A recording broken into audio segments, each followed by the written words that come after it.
Welcome back to Always Almost There, a Goose podcast by Storm Sound and Osiris Media. I'm Danny. I'm Blue Sky Kev.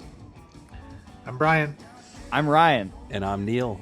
Welcome to Adventure Loves a Roof Rack, rebranded podcast from Always Almost There. We are now a podcast about bow hunting and goose music. And we're here today to not talk about bow hunting, but we're talking about 14 shows from, I can't remember, Nashville. to DC. Yeah, we're just going to be talking about Big Modern today, actually. That's the theme. Yeah. I think we got 8 out of those 14 shows. Pretty much. I think so. It's close. Pretty much. Listen, it's the season of Big Modern. Yeah, we're very excited to be back here. Another tour gone. This is our final tour recap of 2024. Hard to believe. What a year it's been, guys. Faith! It's almost Yes, you did it. That's how I want to do the intro from now on. We're just like all yell into them like face, like the whole way. Yeah. All right, let us know Yeah. on social media. What do you think Rick is saying during the heavy metal part of Big Modern? Faith. I think it's face. I hear Face. face. Faith. T-H, I It's in think. the lyrics. No, it's face. like George No. Michael, Faith? No, face. Or Like face, face, like Mike Tyson saying face. Like Face No You More. know, no, Face like no more? face, like the confidence man from the A-Team. Face. Oh, okay. There you go. Yeah. How does that tie in to the The other song. lyrics? Well, Yeah. sometimes we don't know. It doesn't need He to. says- He says the word face at the end of the lyrics. But in any case, How does a jump shot tie into a caveat, tie into a terracotta rooftop? Nobody knows. Anyway, as Neil said, we are going to start with Nashville. We are going to go through 14 shows all the way to Washington, D.C. We've got lots to talk about. So, without further ado, we're going to dive right in here. October 24th, Ascend Amphitheater in Nashville, Tennessee. First set, possibly the most full arrow segues in a single set of Goose ever. Echo of a Rose, Green River, Echo of a Rose. Draconian Meter Maid, Mascanada, Time to Flee, All I Need, Caution, Time to Flee, and SOS to close. It's a really interesting way to open the tour. Just so many segues, so many covers, just really odd, flow and selection. It felt like there were a number of different, very promising improvisational ideas that got cut off in favor of doing these segues. And very cool segues, but I'm really interested to know what they talked about before going on stage for this set that resulted in this. Yeah, there's not anything that I need to re-listen to here, but it's just really interesting to look back at this set, that I haven't actually looked at in a while and be like, "Wow, that was weird." Different. Maybe they said, guys, let's go work on our segues. Yeah, I truthfully, I think, Kevin makes a lighthearted comment, but we could see that a little bit, like back to, right, even back to St. Louis, we saw the All I Need Flee play, they reversed it. You had the Yeti that sort of got infused with Pump Up Kicks, as we saw, and a lot of segments that they really sort of focused on, and I think connecting some songs was part of it. Now, Echo, Green River, Echo, surprised me for sure, but more so connected, as I'm sure, to the river right here in Nashville. So, sometimes they do make very pointed decisions about their surroundings. I'd like to think they do more with their fantasy, but I'm always wrong. And of note, that is the second Echo Green River Echo of 2024, because they did the same thing in Cleveland. Oh yeah, thanks for the reminder. I just want to comment on Dee's comment about the river, and it made me think of a time recently where I was actually disappointed seeing a show on a river and not getting one of the multiple originals by this artist that has river prominently in the lyrics. So, you don't always get that when you see somebody on a river. You know what I mean? There's river songs that you want, and then there's river songs. Green River, I don't know if is the one that I would want, but You want Indian River? this was, I would prefer the Indian River. Yes, this was his Golden Messenger that I'm talking about when I saw him in Oh, Yeah, okay. cool. a few months ago. You go to shows? I go to select, like very select shows. Oh, it was so good. It's such a nice, tiny kind of posh little room. And yeah, it's beautiful spot. Is this a day after show for Hiskel and the Messenger? Yeah. Watch out for the Okay. Jive Golden Messenger pod. Ooh, I coming like to you that. soon. That is Neil, good. you got thoughts on this first set? I just got to be honest here. When B launched into that, I thought for sure he was going to talk about going to see JT and not seeing Crimea River. That's what I thought. Man. He's a big JT fan. We know this from the podcast. Yeah, Alas. we love a good mirrors Just jam. Messenger. Yeah. Alas. All right. Second set here in Nashville. So Ready, Into the Mist, Arcadia, A Western Sun, Dripfield with a Mr. Action encore.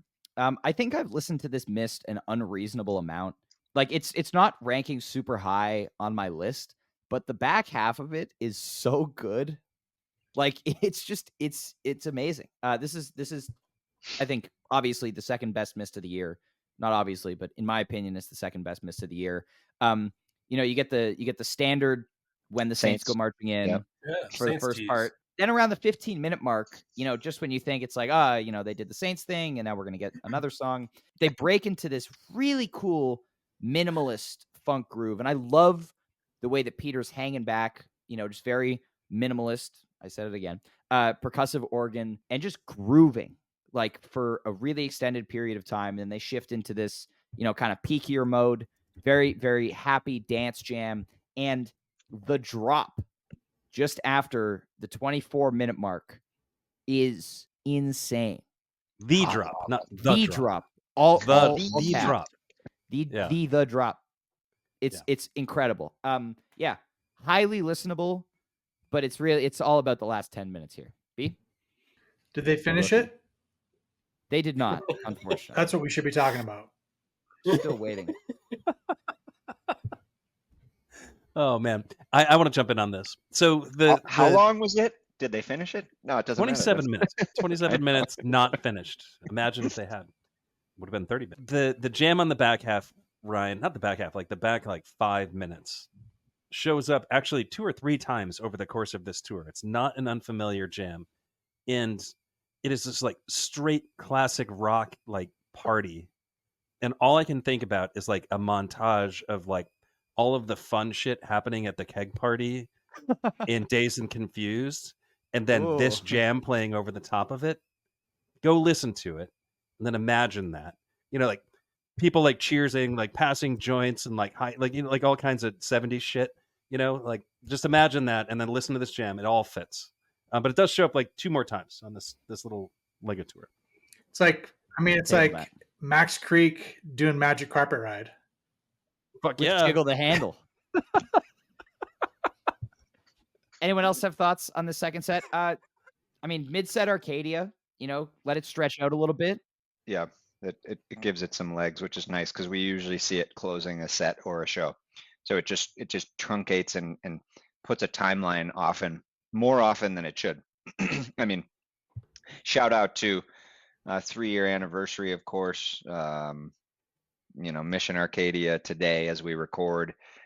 Still just incredible. Yeah, that weekend, was talking about it with B today actually, and it was special. It's pretty crazy to honestly think about the trajectory of this band, even though that's a big room, right? It's sort of like where we were 3 years ago, and it's just not the same, which is absurd. So it's pretty cool for them. Set closing Arcadia there, but this one just you get the space, which we agree with. Yeah, usually they've constructed their sets so much nowadays that when you get an Arcadia at the end, it's 15 minutes max kind of thing. Yeah, B? 12 to 15. I was tell a couple stories about those Mission shows. No, I'm kidding. I would love to tell some stories, but we'll have to do that another time. If you ever find yourself in Salida, Colorado, there will be an old man in a rocking chair on a porch. If you give him a beer or you beat him in pickleball, he will tell you stories about when he used to see lots of Goose shows. So you better bring some beer, is what he's saying.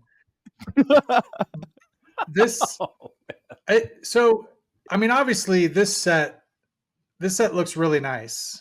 I'm not the biggest fan of the So Ready in this spot, or many other spots, but Mist, Arcadia, Western Sun, Dripfield, and then a Mr. Action Encore. That's actually a pretty fire set to, song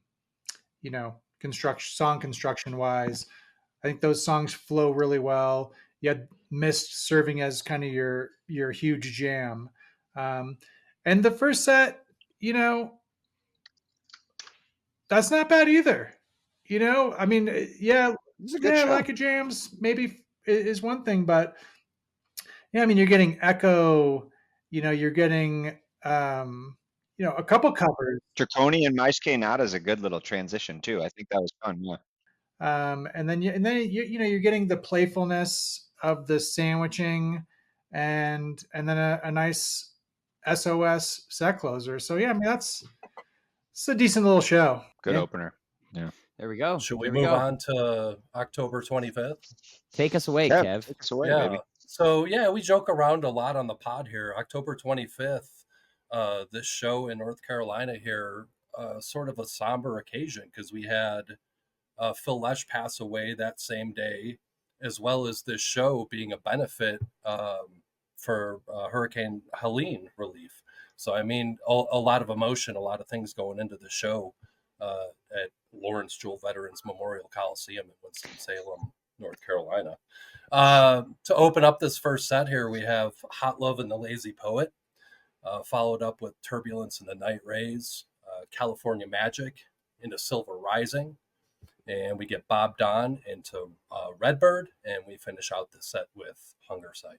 With a little minor with, which is nice. This was there were proper widths on this tour. Yeah, they were.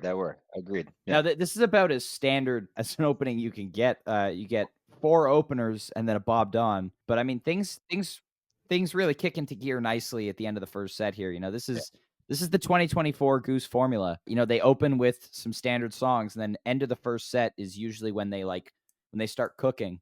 And yeah, this Redbird is excellent, amazing. Yep. Major key jam here, and then Hunger Sight does what it does best. Neil? Yeah, I mean, this bird is hot. Actually, this ends up on my playlist. I think it's on the shorter side for birds, but right at about the 9.5 minute mark, this gets really, really interesting. Peter kind of gets a synth drone going, and it almost sounds like just horns playing one note in unison. And I love the way this drone sounds, and it is actually the body of what this whole jam becomes. Yeah, because they just work around it. Yeah, well, yeah. So like Peter then starts doing like some kind of things on the piano. Rick picks up on those ideas, and then just it all takes off. And then they do the classic Goose thing where Cotter picks up speed and like volume, and then the whole thing comes to like a giant peak. And then I think what keeps us from being a truly excellent jam is they kind of give up on that whole thing. They start a whole new set of ideas, and then Rick is like, "Nah, we're done. We're going to Hunger Sight." And then they just give up on the jam. And like that's just the whole course this jam takes. You got a little tease, kind of. Yeah, but that one section from like 9.5 minutes to about, I want to say like 16.5 minutes is pretty killer. Yeah.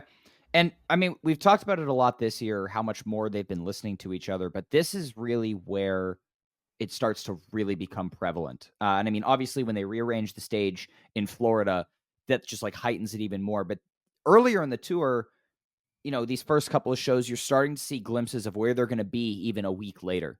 And it's amazing, big picture on this tour, we were talking about before we hit record, like, are there any jams from this tour that are making top 10, top 15 on the list? No. But this tour to me is so important for Goose's development, even over the course of this year, but just in general, because of how much more active interplay there has been. We've heard the advent of the collective full band jamming over the course of this year and how much more prevalent that has gotten. But now there's full band jamming with, multiple active leaders at the same time, which is so, so cool. And you start to hear that, in this set here. B? So, yeah, I want to start by saying, I think you mentioned, or I think it was mentioned, 4 openers and then Bob Don. Yes. Bob Don's also an opener. Is it? So, Dylan. I mean, so is Redbird and so is Hunger Sight. You're right, Dylan. You remember, Kev? Bob Don opener and That was Dylan. sick. And then that same year, or I don't know if it was that same year or the next year, but I feel like Bob Don opened up a bunch of set twos. I love that as a Yeah, set like two 5 opening. set twos or Sorry. something. It has opened. It has opened 3 3. set twos. Minneapolis 2022, 930 Club 3/2/22, and Raleigh. So so a couple of those, like I remember there was some in a row. Anyway, so yeah, so you got all kinds of openers here, which is great because you know what, most songs are openers because they're great songs. You know what I mean? So I like that. yeah, that and then they philosophy. open with Flow Down also. Drive Goose is a vibes guy now. This is Hey, what we've big learned big so far. opening jams and the flow downs lately. All right. Well, let's and we already sort of talked about how, like, you know, they're like you said, identity. They're trying to like sort of figure that out. rework it And with the band. Yeah, I agree. yeah, and we haven't seen a lot of, the marquee jams that maybe we were sort of anticipating coming out of, like, say June out of Colorado, for Or instance. show one, maybe. Yeah, But I don't still, know. I agree. It is. But Yeah. I B? did also want to mention from this set the Redbird, and yeah, we're going to talk about another Redbird on this run that is phenomenal. But this one is also one of, I mean, this is one of the better jams of this run for sure. I mean, it's probably, I mean, I think I might have both those Redbirds, maybe in the top 3 of, jams of this run. So this leg, I should say. So yeah, and then and then the Hunger Site set closer, which, boom. I mean, that's a great little set. Love it. Yeah, there we go. Kev, you want to take us to set 2? Here? Yeah, man. Set 2, we're getting into Yeti, one of Goose's favorite sandwiches these days. Yeti pumped up kicks into Yeti. Arrow, we start getting our nods to Mr. Phil Lesh and the Grateful Dead with Cold Rain and Snow into Broke Down Palace. We get the Empress of Organos into Moby, back to Empress of Organos. It's killer. Secret Moby. Ryan, were you at the show? I don't remember if you were at the Was show. this? I was not. I have missed both Okay. Mobies that have been played this year, unfortunately. Ouch. Yeah. Oh no. I've only seen Such a 44 loaded shows so question. far. I know. I've only seen 44 shows so far this year. Like, what the hell? No, never mind. You'll get it, bud. Keep going. Thank you. Yeah, thanks. And then I mean, this was yeah, also sorry. where you had. Oh, sorry. Well, never mind. He didn't mention the encore, but I was going to tease into the Halloween show, of course. It was You're gonna Tumble. tease into the tease. It was Tumble and Lovelight. Yeah. Yeah, the Tumble yeah, Love I Light, mean, and you get the Spin Me Round. So yeah, it was a fun little set. You see this is one of their favorite segues now. yeah, the second set is really interesting. I mean, Yeti pumped up kicks Yeti. I'm definitely a little bit tired of at this point. Yeah. This is the third And one. they're alluding to it even when they're not playing it, as we saw. So that's the hard part, I think, for me, is like. But at this point, this is the third one since mid-September. We're going to get another one before the end of the tour. But, like, I would rather them just jam Yeti for a little while.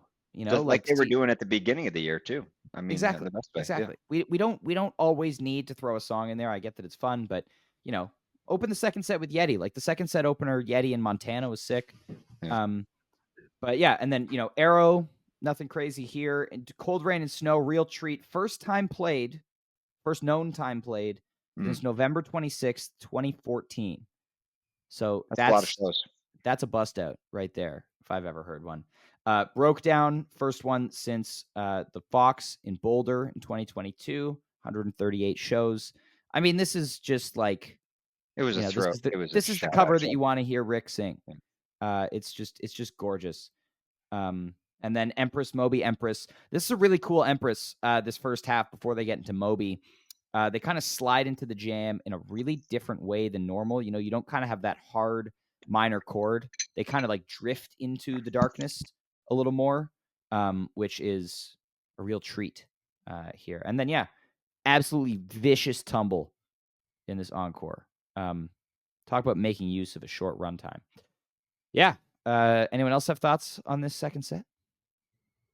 Well, I mean, I gotta just, I can't not tell you all how much I love Cold Rain and Snow. And when Rick did this with Phil, it was the standout, Rick jam. I thought of all the times that, in fact, that he played with Phil. I thought the first time they did Cold Rain and Snow, I thought it was, I think it was yeah, I think it was clearly the standout jam, of that show or that run. But yeah, I think it was the best thing that he did with them. And it's also just happens to be one of my favorite, Jerry songs. So, of which there are so many. So yeah, I mean, I think after those shows, I remember we probably talked about it, and I probably said, "Well, yeah, I mean, we want Goose to play this, just like we want Goose to play Ship of Fools." You know what I mean? Like, if if a Rebelo is going to play it, or Rick's going to play it on this sit-in with Phil or Bobby, or whoever, you know what I mean? It's like these are the songs that then you're immediately thinking, "All right, bring this out," with the band because everyone They deserves could do it that. You know what I justice. mean? So yeah. So I thought this was. I thought they handled this really well because obviously everybody was wondering, okay, what are they going to do? You know what I mean? In tribute to Phil. And so I thought this Cold Rain and Snow and Broke Down paired up mid-second set, later in the evening. I don't know. I wasn't there, but I bet it hit really well. And they did such a great job executing these songs. And yeah, I mean, just good job by them. And yeah, just more goodness in this show. Another really, really solid show. And B, that's why I was asking about if Ryan had attended earlier, because I was very curious about what that second set vibe was like in that room. Yeah. So I was lucky enough to have been at the Cap show where Rick was playing with Phil and played this Cold Rain and Snow. And I mean, it knocked my socks off there. And so I, like you, B, was saying, like, let's see them play this. I got to see them play Box of Rain together, and it was phenomenal. And I'm very, very fortunate and thankful for those times.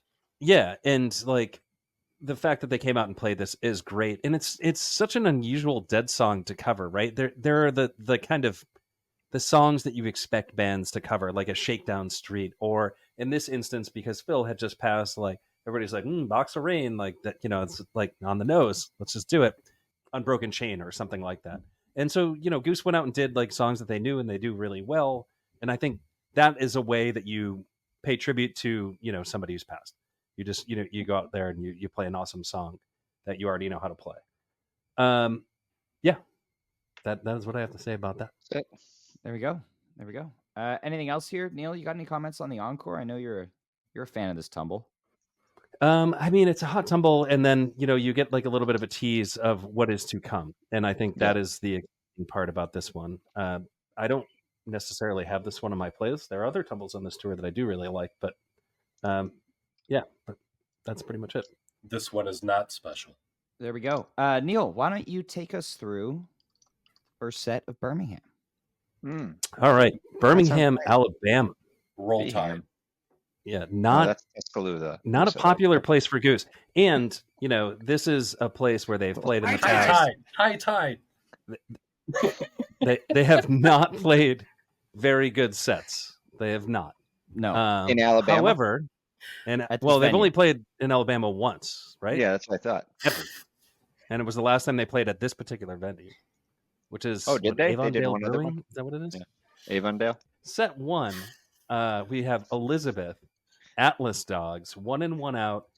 Then not Father John Misty. Oh, come on. Bony Bears ate up all the cake. Then we get Interlude 2, the finest of all deludes. And then Jive 1, incredibly gorgeous Jive Lee. And then Turn Clouds, weird, late first set Turn Clouds. And then you get a pretty gigantic. What's that? Let's throw a BM on top of it. Yeah, you get a BM. You get the Big Modern to close the set, in its traditional set 1 closer spot. And it's a pretty big Modern. But for me, I think there are two kind of highlights to the set. The Big Modern here is one of my favorite Big Moderns that they've done. And then the Jive Lee that they play in this set, it's, I think, about 12 or 13 minutes. Yeah. And it's some of my favorite 12 or 13 minutes of Jive Lee they have played all year. And some people are going to make some faces at that, but I really do think so. It's an incredibly gorgeous, uplifting jam that I don't think they've really done anything like that in the Jive Lee this year. So like when they played it that night, I was like, this is one of the big Jive Lees. Of course, the other two big Jive Lees are Northlands and then Fiddler's Green. Fiddlers and then Northlands. For someone who was at one of them, two. maybe.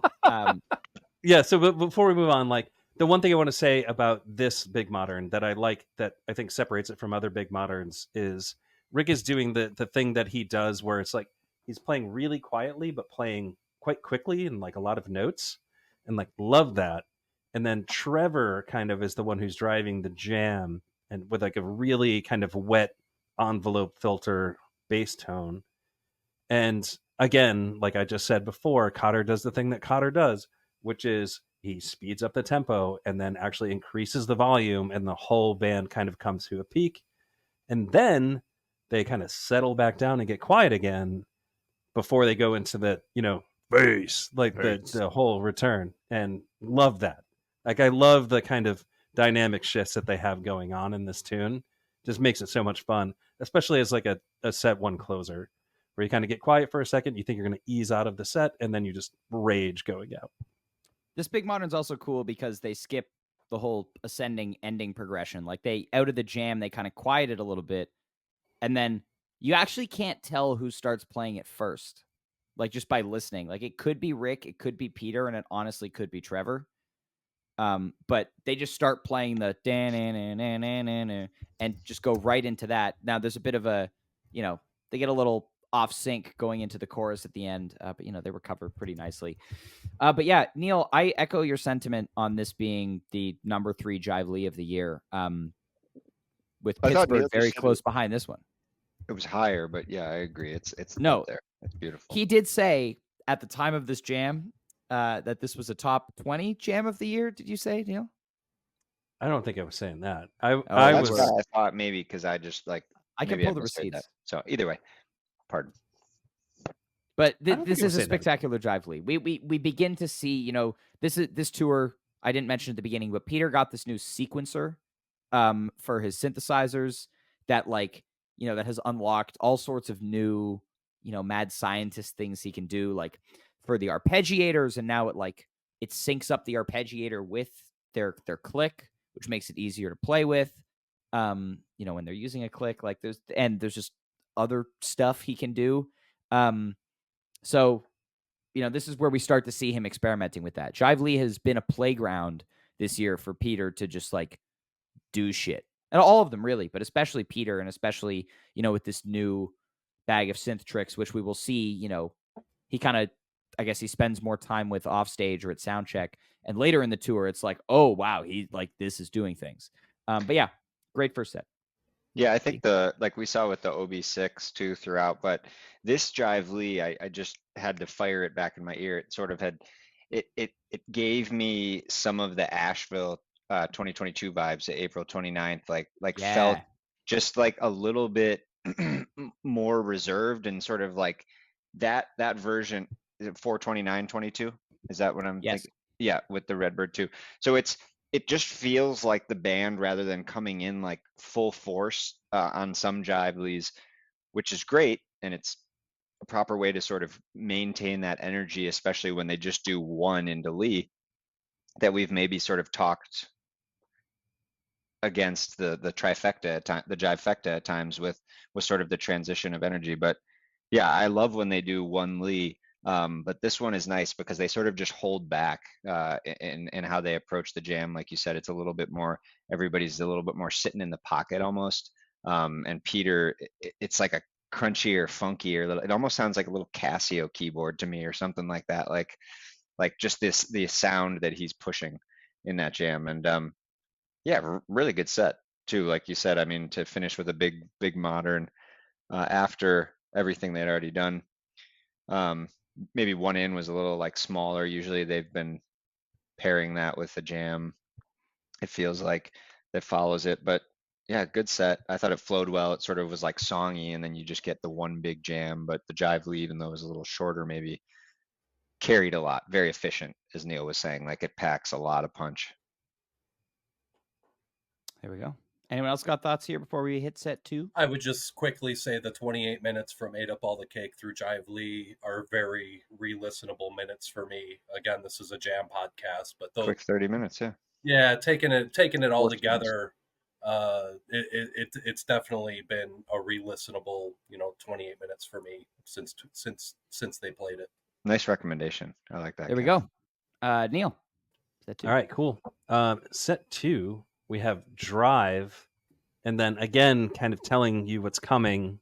We get this cover of Take On Me, and then Rockdale Creatures Can't Get You Out of My Head, which is basically an excuse to play Cold Rain and Snow again. Yeah. And then you get Slow Ready with just like one of the most heartbreaking encores ever, this Thatch, which I think was an excuse to like just play Thatch really quick so they could play it again 3 shows later, or I think it was 3 shows later. But they had to get that one in. No, it wasn't. But it was in St. Augustine, the next one.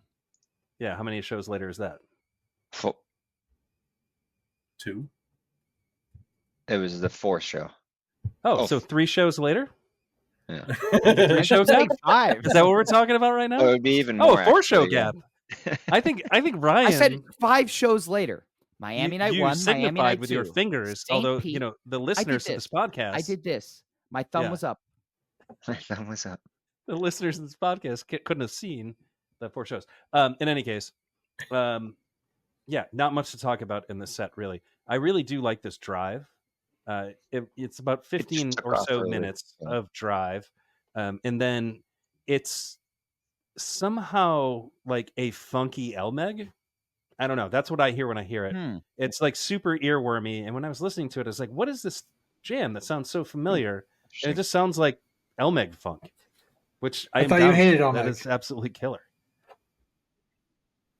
I don't hate Elmeg. Like people, We'll get to that. We'll get I to say that. one thing. Like I will talk about Elmeg on this podcast today, and people will come for me with pitchforks and all kinds of dangerous things. But Sewn on hands. In this particular situation, love the funky Elmeg. Then you get the Cold Rain and Snow Kylie, and then again the Thatch is the other notable thing about this. It's like 11 minutes of Thatch, which is Did you say wrong. Did you say Cold Rain and Kylie? Yeah, I did say Cold Rain and Kylie. That's exactly this is the GOAT. Can't get it out of my head. So Yeah. Why? Because it sounds nothing like Can't Get You Out of My that Head. might just be a coincidence. There we go. Yeah. Also of note, they keep emptying the cover repertoire, of things they hadn't played that yet this year. 83 shows on this Take On Me. Yeah, Last played in Milwaukee last year, September 17th, 2023. This is another thing where it's like, we're going to see this again in Cincinnati and, later on in the tour. Like they're in the middle of a really promising jam, but they're like, oh, we have this cover teed up that we need to go into here. And so we're going to stop playing this jam and go into this We've made a cover, which commitment I don't love. to playing every cover we've ever played. Cotter's just trying to get the arsenal down, I guess. How do we convince them that Dragonfly is a cover that they need to play? And then we got the Thatch core. Short and Thatch sweet. core. Thatch core. Yeah, and that's That's about it. that's about For me, at least. about it. All right. Florida, baby. B, take us down south of the border. October 29th, Miami Beach. Big Florida run. Kicking off the big Florida run. Big. Yeah, set 1, the Wales opener. And then my third favorite swimmer cover, My Mind Has Been Consumed by Media. Into the Mist, Born, The Way It Is from Bruce Hornsby, Flow Down, and Thank you. Salt. Previously known as It's Salt again. Zalt, which was formerly known as Or Slit. Salt, which was previously And known as STL, which was previously known as SLT. So It was never known as SLT. It was Salt, and then it was STL. it was and then it was Salt, SLT and at now one it's Salt point. again. love this Never. discourse. That was Just a a little bit. typo on the Fantasy Goose website that everybody then started saying. Slit. So yeah, who knows what it'll be? What it'll be? In 2025, but we're at salts again, which I don't know. Yeah. Salt it. kind of makes more sense than Zalt or STL. Like, so I don't know. Go with the. I think that's what they probably figured out. Like, oh, you know what? Let's go with the one that makes sense. Anywho, that's Is that pretty all you have much. to talk about in the set? It's Unfinished Mist. We got to mention the Unfinished Mist. I just don't. I don't understand. Well, that confuses me. Like, it's one thing. I apologize. It's one thing if we're going to transition into a song, right? That's fine. That's fine. But if you're actually going to wind down the jam that you create and stop before you start something else, for me, that's the part that confused me the most with this one. Well, yeah, because the thing is, the formula is type 1 version standalone, about the only time that you'll get the finish. Segue, and they've been no way you're it coming every back. time. There's no way you're coming back. Once you segue out, you're not coming back. Once you go type 2, you're not coming back. And so that's the one that I guess gets me the most. You know what I mean? It's like, why not? You know what I mean? You know what I mean? It's like, it's such a killer ending. To come back. And like something like the Cap version, like you just destroy this beautiful jam. Could have. Man, go finish it off and just like with an exclamation point. So anyway, Nashville could have too. Yeah. That Cap and Nashville both were these huge jammed out versions that at their final peak, they could have very easily just ripped it back into the ending and crushed it. But they don't want to. Neil, you want to get things back on track and talk about this actually pretty good first set? Yeah. Wait, is this not the debut of the new stage setup? This is also the debut of the new stage setup. All right, because like I was a little confused here that like nobody was as excited about this as I am. They didn't mark it in the Goose notes though. It is not in the Goose notes. We should talk to those people who run that site. For goodness sakes. Sorry. But no, amazing. You know, the new setup. I think that pays dividends later, not necessarily right away in this set. Yeah. But let's see here. Let's kind of dig into this set. Damn it, I'm having problems here. The whales longer than normal, right? That's okay. That's like a cool part of the set. It's a great opener, man. Interesting to note. But then this Born is awesome. I really love this Born. You get a 50-50 of Eugene Born and the kind of ethereal, otherworldly thing going on that happens in the Eugene Born. Neil's going to then talk about the part that he likes. I know, I love that. And then the back half is this like frantic synth guitar thing going on that is like almost discombobulating when you listen to it. It's like kind of freaks you out a little bit. And then huge rock and roll finish that sounds a lot like the return to Pancakes from the Cap Pancakes. Like Rick nails that exact same tone. He hit the same series of pedals, which he rarely does. That tone is pretty unique. But it sounds a lot like that at the end of this one. So yeah, that's what I have to say about this particular set. Otherwise, not much to write home about. Decent salt at the end. Love that as a set 2 closer. Yeah. Set 1. Yeah, it's a set 1 closer. Yeah, it's just a powerful song, but no, it is all about the Born here for sure. Good mist. But yeah, like Neil said, it's sort of that they took all the elements of the last couple of years and just put it all very well. And it wasn't almost like the thing that's nice about this one is they hit the Eugene style, really down tempo, like heavy liquidy bassy spot. And then Peter like drones out and then they just chase that. And Rick sort of like goes into it. And it's sort of that it's like a Digital Sauce, like tube screaming sort of thing for me, where it sounds like you're in like a vortex. Very, very good jam. there. And yeah, and then sort of way it is, flow down, fun, feels right for Florida. Flow down was due there. And Salt's a great, I really like that song too. I mean, Big Modern's taken over as the one that they've really pushed a lot, but I think Salt's like a really powerful song, which is fun. I really like it. So yeah, this is a good first set. I mean, the thing that we haven't really pointed out about Born here is that the slow jam is back. And you know, one of the things that we've been talking about all year is like the 2001 jam is not it. You know, that this is it for Born. This is what you want for Born. style. This is where the greatest Borns have emerged from. You know, and I believe, correct me if I'm wrong, but I believe the last time they did the slow jam was Louisville in 2023. 23, yeah, because I think they switched back to either no jam or the 2001. So I was ecstatic, you know, when they started going in slowly, and then you just get that just like wide open space synthesizer just chilling in the groove, and then that thing again, Neil, that you keep talking about, Cotter amping up the speed, amping up the intensity gradually.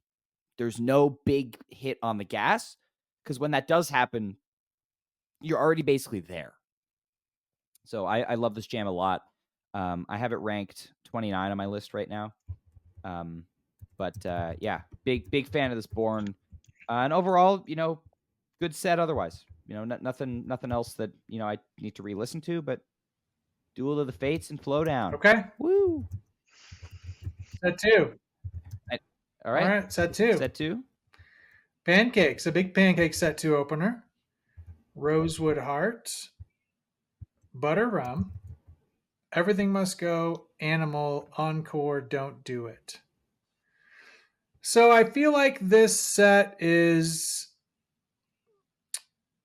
I feel like I don't want to be harsh, but I'm a little disappointed in this set. I got to be honest, and I feel like the Pancakes jam is it's the long jam, you know, the long jam of the night, certainly of the set. But you know, it's okay. I feel like this one to me is just okay. Nothing that I would probably go back to a ton. Rosewood is fairly abbreviated. Rum. Too long, too much.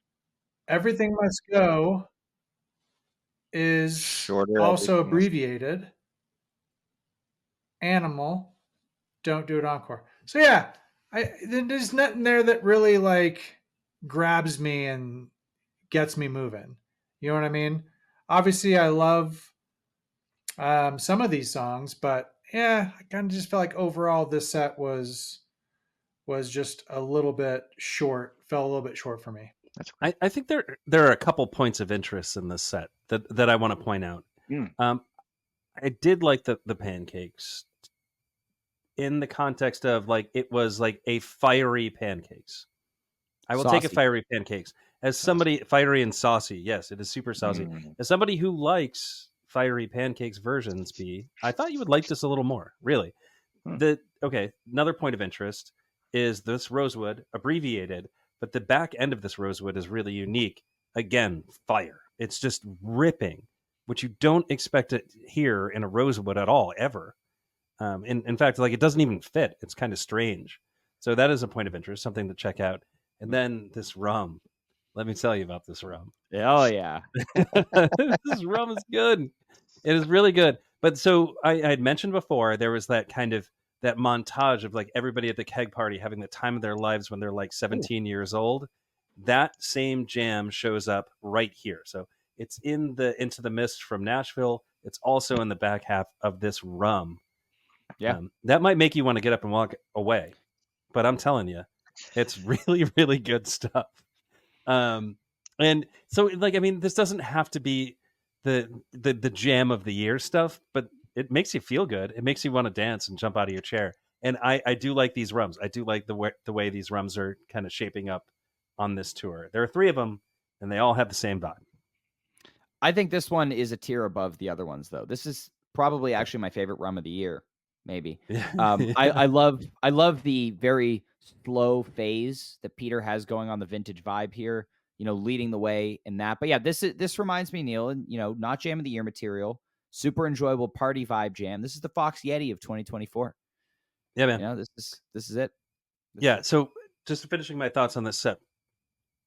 This Everything Must Go, while abbreviated, is the first example, I think, the first real hardcore example of the band kind of doing this hey-hole jamming where they're like picking up on ideas and then running with each other's ideas and then adding to the ideas and then passing them back. It's almost like they're kind of like working up rungs of a ladder together. And this is the first time where I really kind of, my ears pricked up and said, oh, something's happening here in terms of the improv. And there's nothing truly special about this Everything Must Go, but if you listen closely, you can start to hear this kind of interplay in the band. And then it super ramps up real fast towards the end of this tour. But this was the first time where I was like, oh, I mean, this is really a thing.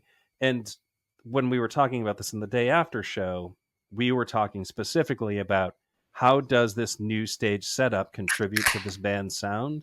And I think this was the first example of it. Nothing noteworthy about the jam. I want to be very clear about that. There's like nothing super like exciting to write home about, but there's a style shift, and that's important. All right, Daniel, would you like to take us into Miami Night 2? Absolutely. So following night, October 30th at the Fillmore, Miami Beach, we started off with a Earthlinger Alien, followed by Mr. Action, Indian River, into Atlas. Then we got a lead up, Rock the Casbah with a little Naveed shout out and a So Ready. Yeah, I mean, I think the Earthling has got a little bit in it. Some good interplay between the band. Overall, this first set didn't capture me too much, both in terms of songs and just what was played. I mean, the Indian River is good. You get the little 80s synth. We get a Delta, and yeah, with the Rock the Casbah. So what was stated, the lyrics were changed to Naveed don't like it on his day off at the bus wash, which supposedly there was a little incident that probably Ryan on his day off. Yeah, at a bus wash. Yeah, literally, and had to do with like some laundromat or something, right? And just so I think it was just a literal bus wash, and there was a window open. Yeah, I think there was a window open at a very early in the morning bus wash, and he got wet. So no, it's good. I think we also are seeing, as we're getting into the 31st, like obviously they've set up, the show for Halloween, and I think that's something that kind of was showing face here for me in the song selection. Just pretty straightforward stuff. So yeah, I don't know if you got some light on maybe some jam sections for me, Ryan, but I thought it was the first set was pretty straightforward. This one, Earthling was good. Yeah. But yeah, I mean, it was just Earthling. We're getting these versions now that just open up nicely into this great major key space, which I love, coming out of this song. Indian River, again, it feels like they're looking at these songs like Indian River. We talked about Born, the Seattle one going in a different direction, still in that 2001 range, then switching back to the slow one. This one felt that they were trying to go in a different direction, at least initially. And then I felt like Rick got stuck and they kind of dropped into the standard Delta there. Yeah. You got Atlas from the Source the other night, right? I did. Yeah, I did see the Wood Brothers the other night. Yeah. They're awesome. Go see the Wood Brothers. Yeah. Anyone else have anything on this first set, or D? Should we talk about the one notable thing in set 2? Well, yeah, absolutely. So set 2 here, we have the All I Need, into White Lights, into Electric Avenue, Eddie Grant, shout out, followed by SOS, Lead the Way, a little late, set 2, Lead the Way, quite unique there, and a Hot Tea closer, followed by a Jive 2, Jively Encore, abbreviatedly here. Yeah, but I really liked the All I Need, the White Lights felt a little older, sort of a 2021 style, which was cool to hear. But yeah, that opening segment was very good for me.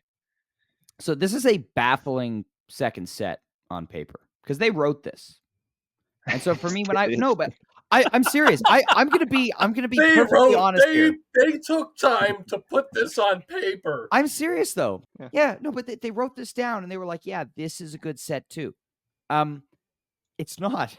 You know, like even no matter how the jams were gonna go, even if All I Need went 25 minutes, you got really nothing after that because they clearly don't want to jam lead the way for longer than 9 to 10 minutes these days, right? Like It's Electric unfortunate. Avenue's not getting improv. White Lights isn't going really out there. I do want to say that this All I Need has a few minutes of some of my favorite improv of the year. Mm. This so you get this kind of very sustained one in one out style peak, which you get in a couple of All I Needs on this tour, and then they drop down into this just like glowing ambient space. Rick's playing with the pedals, and my jaw was on the floor. I was like, oh my god, this set's about to be incredible. And then Rick stands up and just starts playing White Lights. This segue, great segue. Should it have happened? I don't think it should have happened under any circumstances. It felt to me that Rick decided he was done with the jam, and the rest of the band was still like full of ideas, ready to keep going. And it was just like yeah, I'm done. And we're going to, go into White Lights here. And so White Lights is nice and ferocious, and, the energy is up, but this is a vibe set. It was like the Salt Shed Born too, though. Like at the Yeah, end, exactly. Same kind of like ripcord. Like, yeah. Yeah, like in that space and like Yep. Rick down, band just taking you in the sludge and just sort of like like enough. And yeah, I'd like to see some of those ideas carried out 5 minutes, versus like 90 seconds kind of. Sure. It's like we hit those spaces and it's already leaving it. So it's sort of, can we just like drop in a little further and see what happens? Yeah. And final thought on this set, Jive 2, Jive Lee encore. Yes. More of those, please. B? Super fun. Yeah. So,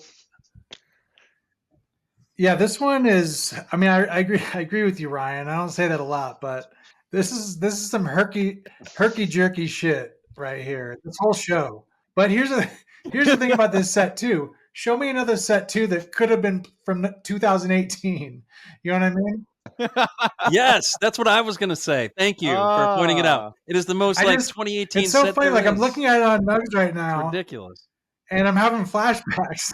But in 2018, this was a hot show. You know what I mean? So yeah, exactly.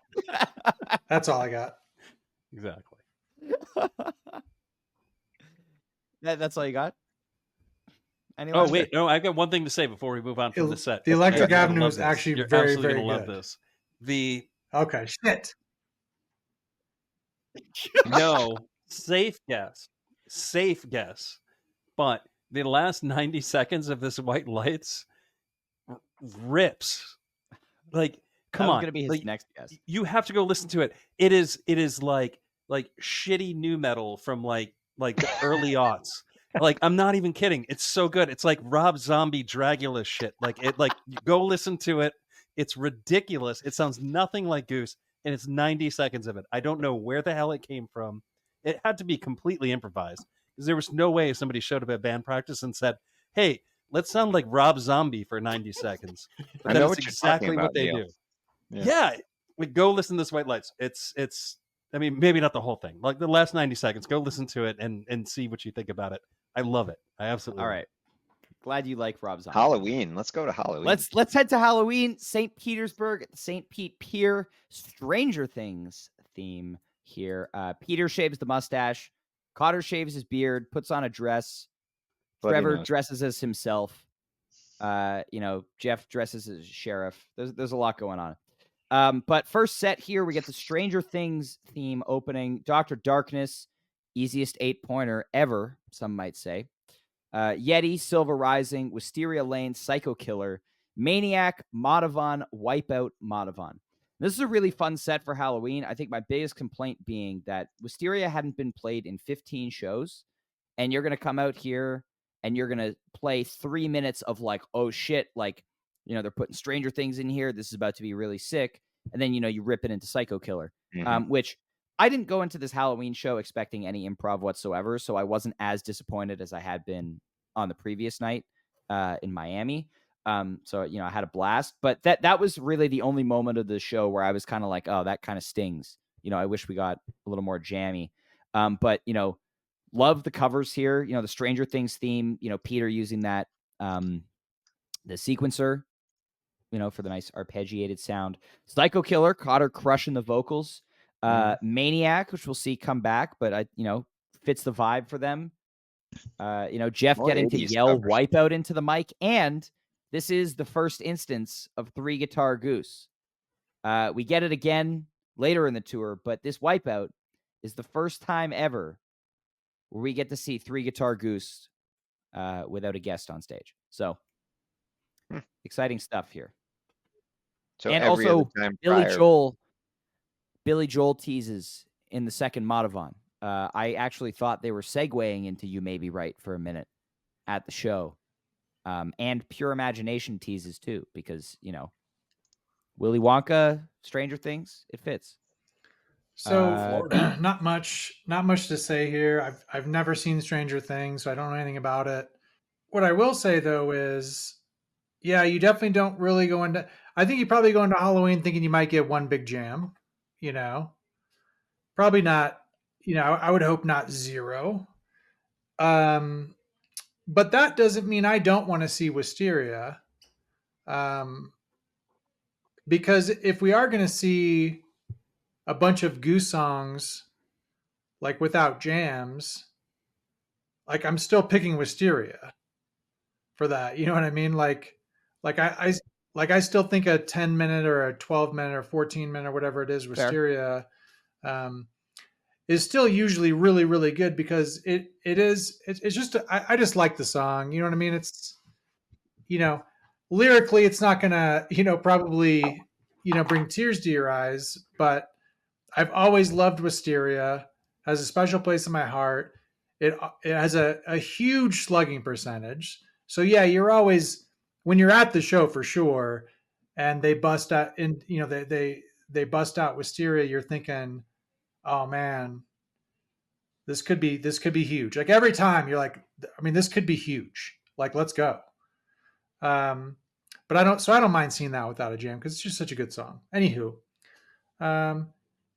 yeah, Psycho Killer is probably my favorite of the cover bunch from the first set. But I'm sure it's fun stuff to get dressed up and do the songs. And the younger generation knows this show probably more than I do. Oh man! Yeah, not much else to add about this set other than I love the 3 minutes of Wisteria jam that we do get, Yeah, where you kind of intersect the Stranger Things theme with Wisteria Lane's vibe. Love that shit, and I want that again. Agree with Ryan that we didn't get enough of it. Like I kind of felt disappointed. If you're gonna play Wisteria Lane, like don't waste it. Like really lean into it, But it is what it is. And you get Wisteria and Madhavan in the first set with almost no jam. So that was like strange. And Wipeout, I mean, I don't know what to say about Wipeout. That was weird. But we endured it and let's not relive it. Yeah, I don't know what the hell that was, man. But it is what it is. This is what you expect. Yeah. Hey, you get your standalone Yeti. Those who were asking for a standalone Yeti got that in there. I was asking for no Yeti. I think somebody just did, but you've been asking for no Yeti for the past 5 years, B. Did we mention that Peter shaved his mustache yet? The pod does not get results. So let's track here. How do the shows get when Peter becomes clean shaven? Because the last time Peter was clean shaven was February 2022. Was that Mohegan? Yeah, because I know things about this band, Kev. No, Mohegan, he had the stash again. February was the West Coast run with the San Francisco Wisteria. Wait, wasn't Mohegan in February? Yes, it was at the end of February versus the beginning of February.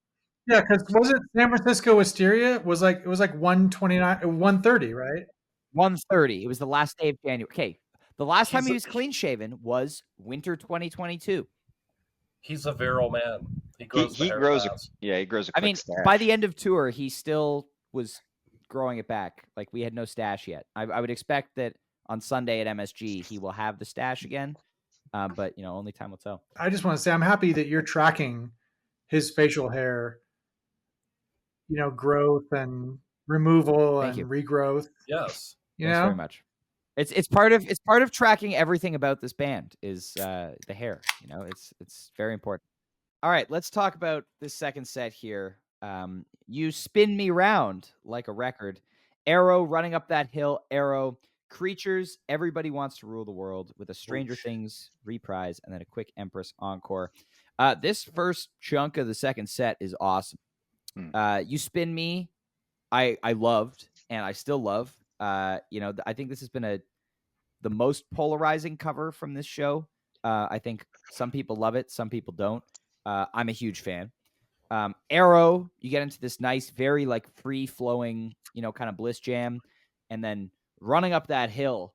Fuck Sick, yeah. Kate Bush. Neil, you were the first one to say, like, when it was Stranger Things, you were like, I cannot wait to hear Rick sing Kate Bush. And yeah, they fucking crushed this one. Then it basically becomes a drip field jam for a while. Return to Arrow, creatures, nothing crazy. Everybody wants to rule the world was nice. And then, More Tears for Fears. 8-minute Empress, squeeze it in before curfew. Yeah. I Send mean, us home with a nice closer. B. the instant they went into running up that hill, which again, I've never watched Stranger Things, so I didn't know that affiliation. But this was a song that immediately my first thought was, oh yeah, I mean, this is like right up Rick's 80s cover wheelhouse. You know what I mean? Like, and yeah, and so stuff like that. I don't know, maybe it's a coincidence, maybe it's not, but for me, it's far and away the best of these Halloween covers. Sure, I love Talking Heads, but running up that hill, I just felt like, and maybe it's just the Rick connection in my head, but it just sounded more natural. It sounded like a more natural extension of Goose, and kind of their vibe that they've put out through a lot of the other covers that they've already done. And I'd say Everybody Wants to Rule the World was a close second for me, and that's one. Those would be the two that I would say, yeah, I hope these aren't Halloween one-offs. Some of them I would have hoped maybe they had been, but happy to see Running Up That Hill played again and jammed, because it actually just surprisingly like has a really nice groove to it, like I don't know the exact show when they play it again later in this tour, but they do another version I think is the best of the ones that they did, and Cincy. yeah, it's just a really fun jam, and it's very re-listenable, and first and foremost because it's a great song, and so anyway, that's probably the big highlight of this show for me, actually, is the Running Up That Hill.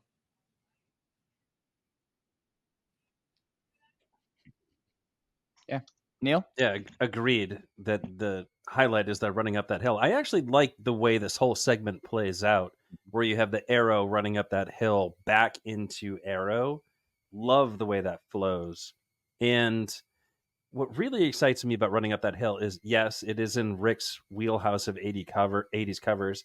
Also, it is one of those songs where I think Goose, and thank God we have Goose, right? Where it is a jam band that goes out and finds songs that are super challenging to sing, and they pull them off no problem. And this is an example of that, in my opinion.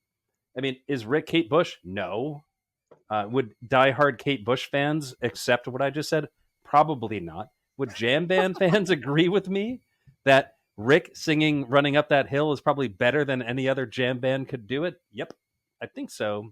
And this is exciting. And then on the back half of it, you get basically the primal banger, the drip drums, all the way out for like a good 10 minutes after the song itself ends. Back into Arrow. Love the way that flows. I mean, I actually couldn't. I don't think they could have scripted it better. It sounds so awesome. And then lastly, before I kind of hand it off here, the Everybody Wants to Rule the World. Love that song. little cheesy. You hear it in the dentist's office, but in this set, fucking killer. Like, I don't know what it is about where it showed up in this set or whatever. Absolutely love it. Really, really awesome. Just like all across the board, I love the covers they picked up. Actually, I think my least favorite, well, no, my least favorite is Wipeout, but second least favorite is Psycho Killer. But and, you know, the You Spin Me Right Round, like, I thought that was also great. All around, just solid choice. And it sounds like they learned these songs in 2 or 3 days too, which is really, really interesting. That's also surprising. Yeah. Well, I mean, Rick's been singing "Running Up That Hill" in the shower for a while now. Yeah.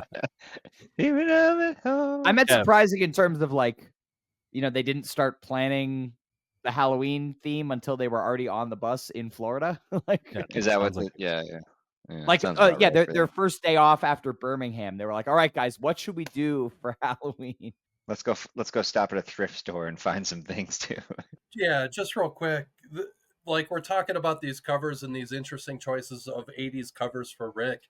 And it just brings me back to like how much, like, we know that his sister like has the Dave Matthews Band influence on him, but how much of the cover influence Yeah.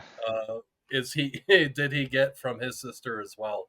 Something I've just been wondering from like listening to the, you know, again, the reoccurring banter about his interesting 80s covers choices. Yeah, I think that's a great question. That'd be something. Okay. Yeah. Yeah, no, I agree. I think like everybody else has said, but just I could see, to be fair, You Spin Me Around is one that'll show up time and again probably soon. It's just like a Take on Me, or sort of will continue to pop up at random times. Maybe not, but the two other ones, like we said, great choices here. It was a fun show, and yeah, I think like you said, you get a good meaty. It's sort of just like an extended arrow with like a different approach in it with a song in the middle, but still sort of feels like a fluid section and segment. And yeah, I think Cotter just crushed it on the Running Up That Hill. It fit really well. They were able to just pull those drums out of the song basically the way that they had configured it, so it just flowed and fits really well. I think we'll continue to see that song into 25. One last comment. Talked about the running up that hill and kind of the natural jam that flows out of that. I just wanted to also add that I could see Everybody Wants to Rule the World opening a set 2 and going huge, because it could just drop. You know what I mean? Like, Love it. it could just drop into that just Get ready. slow, funky jam so easily, and then from there just go anywhere. You know what I mean? So I think that could be a really, really amazing cover kind of jam vehicle. So There we go. Kev, St. Augustine Night 1, please. November 1st, the St. Augustine Amphitheater, St. Augustine, Florida. We get Hot Lovin' the Lazy Poet as an opener. That Again. it hardly ever happens. Rare. This rarely happens. Followed with Butterflies into California Magic. Father John Misty cover making an appearance, a fave, probably of everybody on the pod. One in, one out. I'll let B rank that in terms of swimmer covers. We get the Whip It Devo cover into Seekers 1, Seekers 2, and then we finish out the first set with a really good tumble. Kev, I didn't know Peter was in swimmer. Oh, that was so good. That was great. Did also, and the best part too that I'm fine with, did Kev not mention I'm writing a novel and just said Father John Misty and went into the conversation? He said what? Did I? Well, you just said it was Father John Misty. But I don't think he said the song. We're good. We're live. We're still going. I thought I said a Father John Misty cover. You did. You just didn't say what the song was called. Oh my gosh, you scared me. Denzel. I was just going to do the Denzel. I got so scared for a minute. Doesn't he have? Yeah. I didn't know what you were going to say. God, don't scare me. He died today. Doesn't he have beef with Kendrick Lamar now or something? Yeah, there's beef now with him and Kendrick Lamar, and like context, I have no idea what that means. But wait, there's beef like between them. I know that the album came out from Kendrick, but is that for real? I saw something that apparently the two of them have released albums on the same day like 5 or 6 times. Him and Oh, Drake. wow, that's hilarious. I said Him and Kendrick Kendrick. Lamar. No, him and Kendrick. Because Father John Kendrick and Misty. who? Father Oh, John John Misty. FJM. Misty. Okay. Yeah. All right, Yeah, all right. he did. Anyway, Josh so back Tillman. to this first set. That's fucking weird. Yeah, so we get 3 openers. Nice little start. Writing a novel, one in, one out. Whip It bust out here. 114 shows last Sick played at the segue. Warfield. I did not think that it had been this long since the last Whip It. I was very surprised, but and then Seekers, and then a very good tumble to close out the set. This is one of the things. It's like, first set pretty standard throughout. We get that first set Seekers, optimal placement, and then we go right into the tumble. Down to business. Peter bopping around, and this is when the energy of this show starts to really go up. I'll talk about it in the second set. What happens, but this is a great jam. Tumble right is kind of pulled back a little bit. I feel like in terms of how much they were sort of pushing it like heavier this year. Not in terms of its performances. I still think it's hitting pretty well actually this year overall, which is nice. Yeah, like you said, solid first set. Just sort of felt like the formula you had stated earlier of 2024 Goose, right? It's pretty much like all of the first set, and you might get 25 to 30 minutes. This one's 23 of like something that's sort of moving you into the second set and that energy. Yeah, super first setty. I mean, no doubt about it. But this tumble, I mean, look, I feel like a lot of times on this podcast, some people refer to average tumbles as very good tumbles. But this one, I think it's usually Arrow, but yeah. I think this is a very good tumble. It's an exceptional tumble. It's really good. That's right. So good. It's funny because I still said very good. I just said it like with a different intonation. But my point was, yeah, this tumble is above most very good tumbles. This is a very good tumble. It sounds, for me, it's they're able to sort of use the style that they had with Trevor, heavy bass solo, and then it feels like it's sort of like they share it. Like there's some down tempo sections where they drop out and then they'll come flying back in again, which is sort of cool.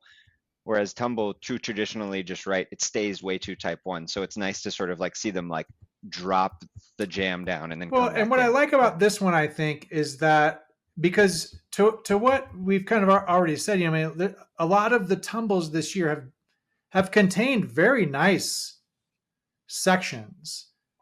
You know what I mean? But I think too often what would happen is you get, because look, the first 10 minutes almost of tumble is generally going to be fairly standard, right? And then what's happened is we'll get that 4 or 5 minutes, they'll break it down, they'll do something very interesting, and then they start the build to go to the normal tumble finish. Because they don't like to unfinish any of their songs. They always want to finish them. Sorry, I forgot. But anyways, with this tumble, I kind of felt like they were just way more patient with how that middle area opened up, and they took their time with it, and it didn't feel quite as standardy as some of the other very good tumbles that have had nice kind of mid sections. So anyway, really like this one. It's a standout jam for me from this run of shows for sure. Mm-hmm. So I think one thing to point out when we talk about this is St. Augustine apparently is like a mecca of venues in the United States. And who would have thought that this exists in Florida? And Ryan, you can speak to this because you were actually there, but I wanted to point this out because there is a moment in this show where the crowd actually shifts and gets very into this show. And when you listen to this, you hear it all in the boards. You can actually feel that energy listening to this. And I don't know how many shows there are out there where you can actually pick up that vibe off the boards. And then here's the weird thing is where it all turns around is Whip It. One in, one out, Whip It. Yep. Let that sink in for a minute. Everything starts to get crazy around Whip It and then ramps up through Seekers. And that sounds nuts, but like listen, and you will hear it. And Ryan, I think you can attest to this. And then everything kind of keeps ramping up. And then you get this tumble, and in terms of things that get you all excited and want you out of your chair, want you to get out of your chair and dance, this tumble's not one of those tumbles. It's like really moody and like kind of a little bit dark. I don't think dark's the right word, but definitely moody is the right word. And that makes it unusual, and it makes me like this tumble a lot, and that's why it's on my playlist. As a hater of grunge music and dark music, sort of brooding music, I'm sort of surprised to hear you say that. Yeah. I wouldn't use the word grunge to describe this tumble, but yeah, man, it's an interesting set with like the vibe of the crowd and the music that they were playing, because the crowd, I think, just brought the whole energy of this place up. And then I think you actually see that throughout the rest of the show, and then you see it in the next show. I was going to say, it probably explains the set 2 opener choice. Yes, I think And that was Florida. Yeah, could not. But not normally a set 2 opener. You know what I mean? And well, also the band responds to crowd energy, right? And we were saying this on the day after show, like they want to play a good show for crowds that are engaged, right? And they do it here. So I mean, we should talk about the second set. These folks want to talk about this first set. Speaking of set 2, yeah, let's set 2 this right into like a really big BM opener second set. Dropping a big BM into Redbird, Echo of a Rose. We get another Mississippi half step, Uptown Toodaloo. Set closer, Arcadia, and D got upset with me because I didn't mention the encore last time, so I'll do that now. They close the show with Slow Ready. This big modern is long. Doesn't do a ton for me here. My favorite jam of the set is definitely the Redbird. The cool thing here, this is when that like listening and kind of mental connection really starts to become super prevalent. Basically, the second the jam starts, I think Rick hits it first. There's this 3-note descending riff. And then for the entire duration of this 16-minute Redbird, Rick, Peter, and Trevor are tossing this riff back and forth and building on it. But it's like one of them plays with it for a bit, and then they'll start playing other stuff, and then one of the other two will pick it up, and it just keeps being this common thread throughout the whole jam, which I think is so cool and not something we've seen a ton of from Goose. That's the thing with a lot of these jams. And I'll talk about it with a very specific shorter jam in the next show, but this is the kind of thing that I love to hear from them. They're trying this new thing. They're the interplay, the listening. I'm going to say it again over and over. I sound like a broken record. I've been saying this for the last couple of episodes, but like this kind of thing is so cool and shows so much maturity in their improv from where we were, even 6 months ago. So really, really excited about this. B, you had thoughts? Yeah. So, I mean, with the big moderns, sometimes it's kind of hard for me to distinguish between them. And I think, and it's not because they're all incredible. You know what I mean? Because we're not going to have 10 big moderns in our top 30. It's like the jams are all good, and I think that's why it's hard sometimes to distinguish between them. How much do you think that's the uniqueness of them playing a newer song? Well, I think the fact that it's a newer song, I think that's a good point, Kev, because I think being a newer song, they'll even though it's improv, they're staying in the lane a little bit more. You know what I mean? And they'll break out of that once they, just the grow in comfort playing the song. And I think we saw that. I feel like Pancakes was that way as well. I think there was a time when it's like, man, all these Pancakes are like pretty good, but I have a hard time distinguishing one from another. There's not a ton of difference. You know what I mean? Anyway, they're all good, I guess is probably the key takeaway. And I don't know, like I don't want to play devil's advocate too much on this because I don't want to get into a huge debate on it, but sometimes I do have a little bit of a hard time with the talk about, and I'm not trying to pick on anybody here, but it's like we talk about the improvisation and as it grows and things like this, and they're listening to each other more and whatever. That's the type of shit where I'd really like to get some insight from the guys in the band, and maybe some of you guys get that and I don't, but because I feel like when I look at this, I think, man, these guys for the most part, Cotter's new, but these guys have been playing improvisational music together for a long time. And so I think it's a slower change, I guess, in my opinion. I don't look at one song and go, oh man, they're right there. That's a shift in their improvisational abilities. They're listening to each other more than they ever have in this singular jam. I feel like it's a more gradual kind of growth and maturity that we can definitely hear over time, but and it could just be my inexperienced or not not being a professional musician, my ear's not trained to hear this, but I sometimes with some of that stuff, I have a hard time kind of picking up on. I mean, really, was this one jam an example of a shift in their improvisational abilities? Yeah, I think I've got a couple thoughts on what you said.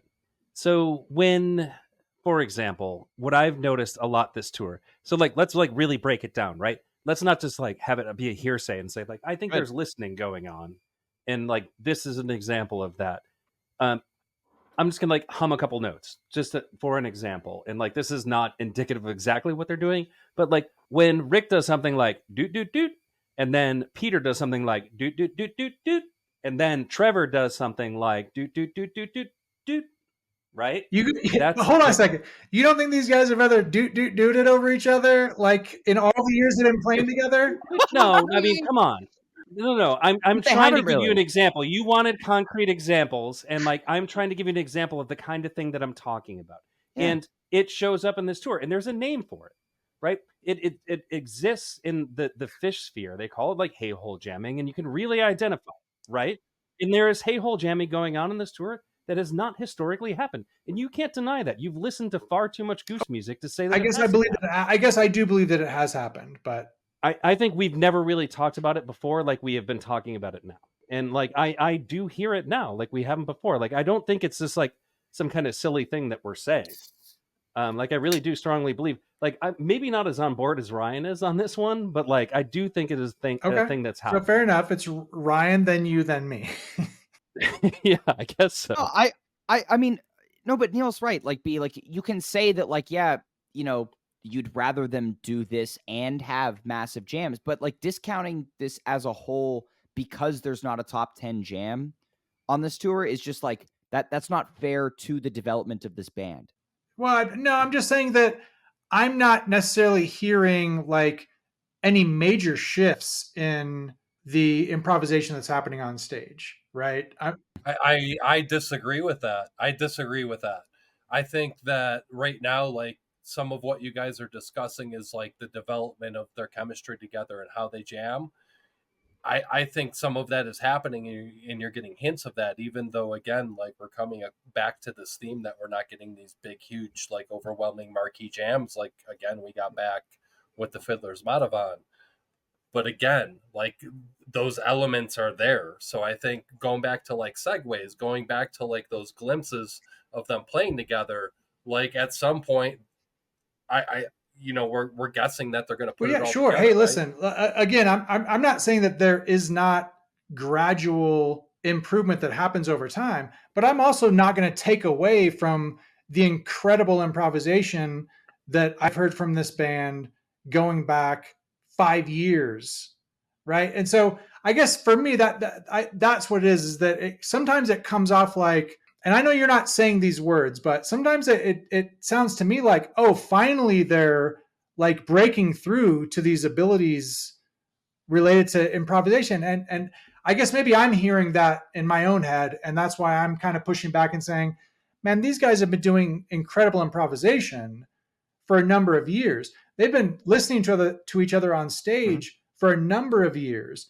They've been practicing together, doing improvisational exercises together off stage for a number of years. And so I think maybe that's it for me, is that it's sounding too hyperbolic to my ears sometimes to hear like, oh, all of a sudden now there's this major shift in what they're doing from an improvisational standpoint on stage. So anyway, I don't want to belabor the point, but I think that would best summarize my thoughts.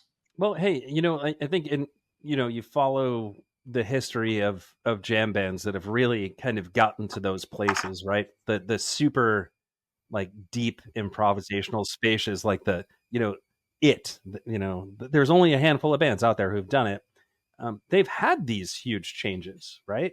Those are the tours that everybody talks about when there are these massive shifts in sound. Not saying that's happened here, but I'm saying that can happen, right? Even the greatest bands have had gigantic shifts in sound, in from like being awesome to being more awesome, right? Think about Fish in like 1996 to 1997, for example, or for or like let's just say from 1995 to 1997. Yeah, but those are huge stylistic shifts as well as how they approached improvisation, though. So, and I'm not hearing that type of stylistic shift here at all. I mean, I think those are two completely different things. But again, not to belabor the point, but where were we? I believe that was the end of St. Augustine night 1. Yeah, I'm gonna say 110 decibels. The crowd hit 110 decibels. In case anyone didn't hear. Oh, is that like a record fucking Goose spectacular? Show?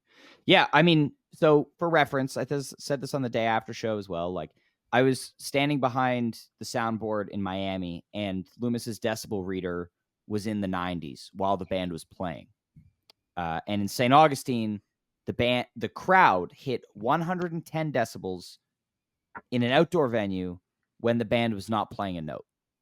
So, I mean, just like, it's amazing to see, in Florida where Goose hadn't played a headlining show since 2017, to come down there and be met with such enthusiasm, no matter how much of the crowd had traveled from out of state.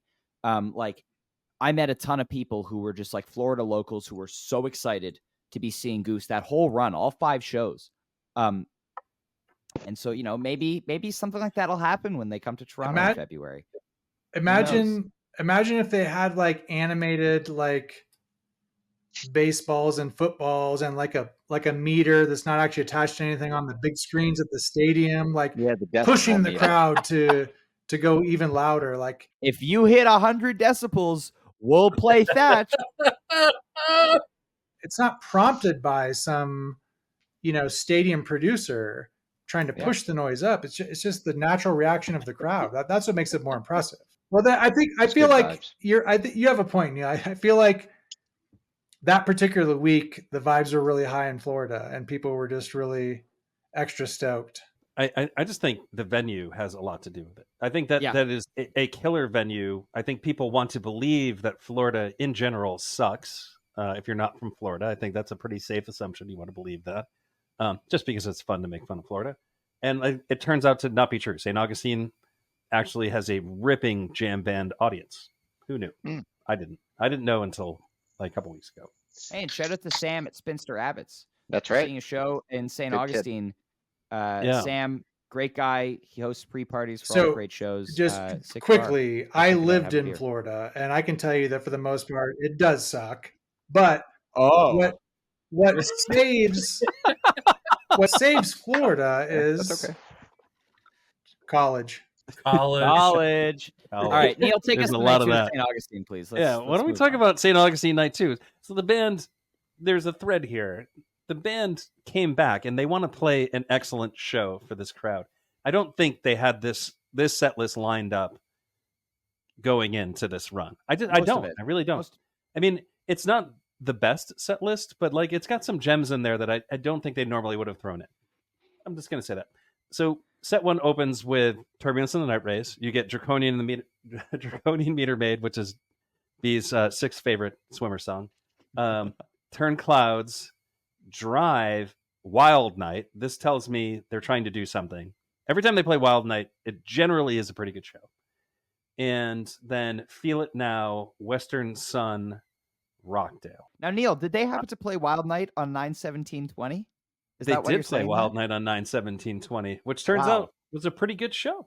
Wow. That was a pretty good show. They played a pretty good Rosewood Heart at that show. Pretty good Elizabeth at that show.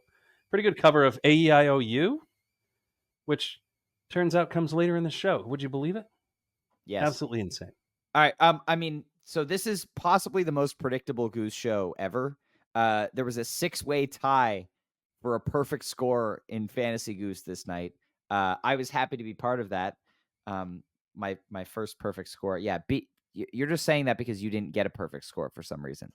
If you didn't get a perfect score at the show and you've been playing Fantasy Goose for 4 or 5 years, I don't know what to tell you. Maybe you're just bad. So this No. Wait. Hold on. You don't get to continue with that and like as though that is the truth. There is no way that anybody should have gotten a perfect score in the show. Why? Because they should not have played all of these amazing songs. They just cleared the deck like they never have before. You just so happen to have picked every single banger, and you got lucky. Hold on a second. I'm gonna go get all my championship rings to show Ryan what a true Fantasy Goose champion looks like. Yeah, right. yeah, and where did you exactly. finish for this You're tour? small, man. This Where is did you finish? absurd. Where did Whatever. you finish for this tour? Your claim, Ryan, doesn't matter where he finished. Your claim that this is somehow like genius move on your part, like you saw it coming, bullshit. I Like did. nobody saw this coming. This set list is absolutely stacked. Especially set 2. I totally agree with you, Neil, about set 2 of the show. This is Goose's like that Stripfield. We're feeling really good and we really want to give back tonight, and this is what we're going to play. Like this is one of those set lists that they would throw out in that situation when they're feeling that way. Yeah. Damn right. Yeah. Damn and you right. could tell that they were going to do that. That's why I picked all those songs. Yeah, any real fan would have known This this fucking before guy. the show even happened, that they were going to play all of these songs tonight. Exactly, B. And that makes you not a real fan. Anyway, so this first set here, I want to highlight the Draconian Meter Maid. Because B, to your point that like this isn't that exciting what they're doing improvisationally, the last few minutes of this Meter Maid where Rick, Peter, and Trevor are in this like dance around each other is unlike anything that Goose has done before. No, but this is a new thing. This is a new style. This is incredible. Just like I was blown away in the moment. I still love it every time I listen to it. Yeah, I mean, this is the kind of thing that we've been wanting to hear from this band for a few years. And it's really exciting that this is happening now on a regular basis. But a breakthrough like this and a jam section like this is really, really exciting to hear in person. That's my biggest thing from this set. The crowd was rowdy again after the first night. So like, Feel It Now, Fit Well. Rockdale, you think it's going to be a standard version, and then it takes a hard left turn into still kind of not standard. Closes the set really well. Yeah, but I mean, it's not a bracket Rockdale, but it's not also just like a throwaway Rockdale. Like these shorter versions of Rockdale lately have been crushing. But overall, really enjoyed this first set. But the last 3 minutes of Meter Maid are the key. Wow. Last 3 minutes of Meter Maid are the key. I would not expect that from somebody. I just think there's vibes throughout this. I think the Feel It Now, like pure vibes, Western Sun, pure vibes, Rockdale vibes, the Drive, Vibes. not much to write home about, vibes. Turn Clouds in the first set, like early in the first set, weirdly early in the first set, vibes. So yeah, People it's a recognize that song. it's a fun first set. There's really not much else to say about it. It's a really strong finish. I mean, I love the Feel It Now, Western Sun, Rockdale finish. I mean, that's really strong for people who like Goose songs. Yeah. Yeah, if you like the Goose music, the show ain't bad.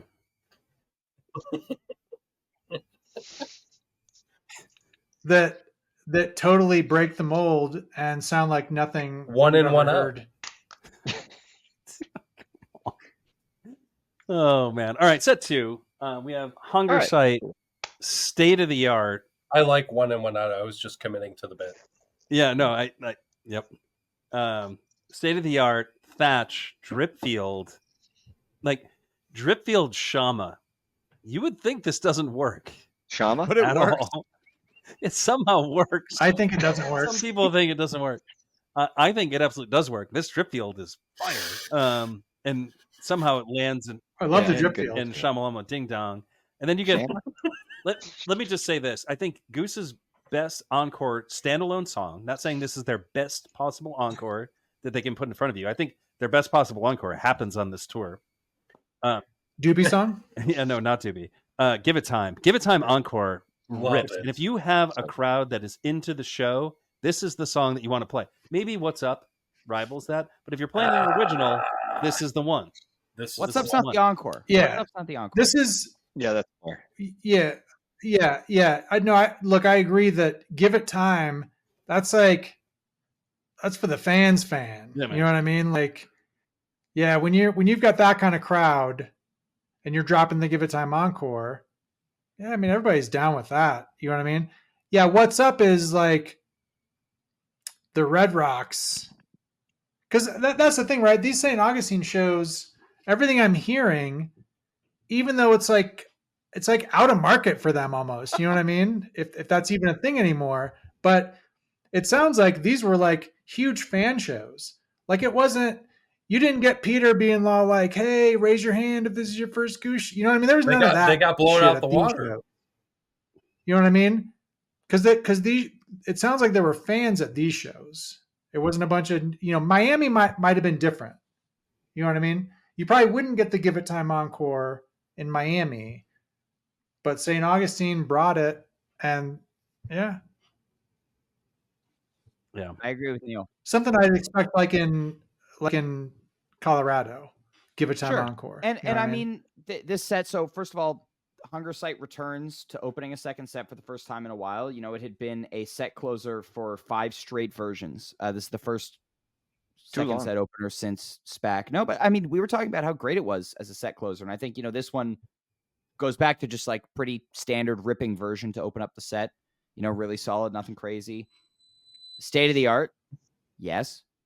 Thatch. This is, again, pretty standard Thatch, but this and Cincy to me are them also trying to like let go a little bit and relax into the groove. And I described it as like, felt that they were letting the music decide where the jam was going to go, as opposed to trying to find an idea or force it on their own, which I think was cool.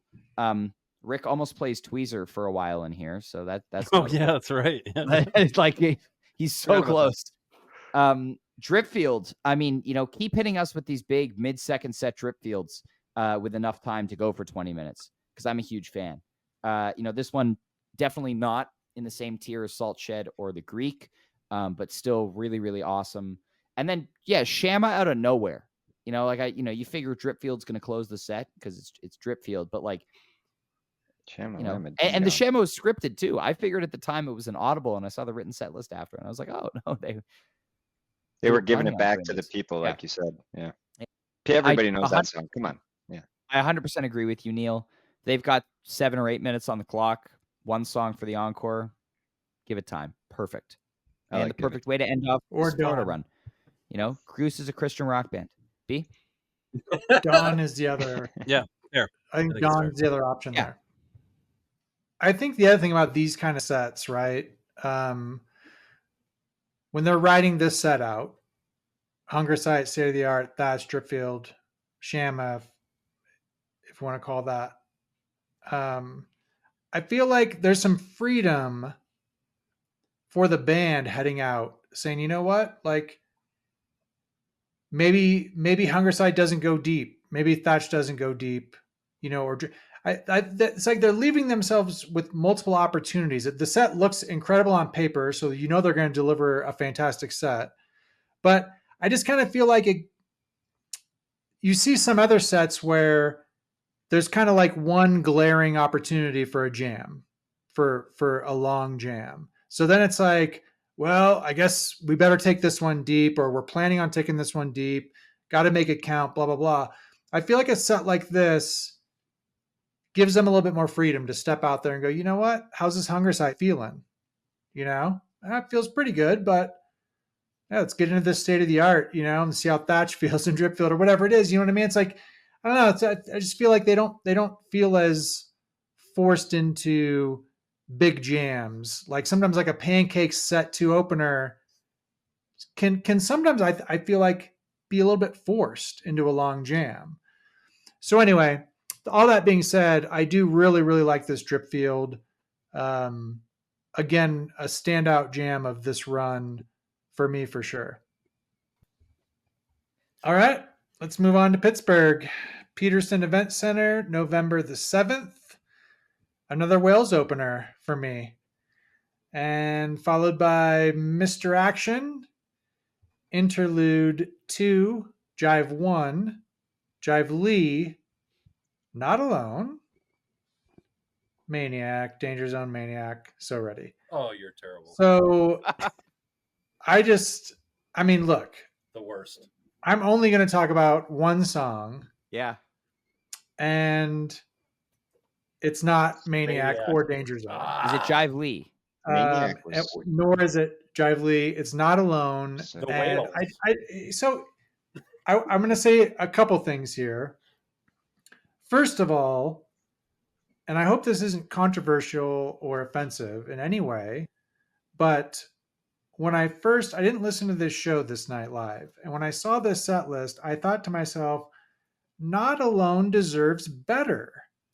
I feel like Not Alone deserves way better of a set of songs surrounding it, to be busted out, to be such a special song, and to be busted out after so long in the middle of this first set. I had mixed feelings, to be honest. I was so happy and excited to see it on the set list, but then also like a little bit angry, I think.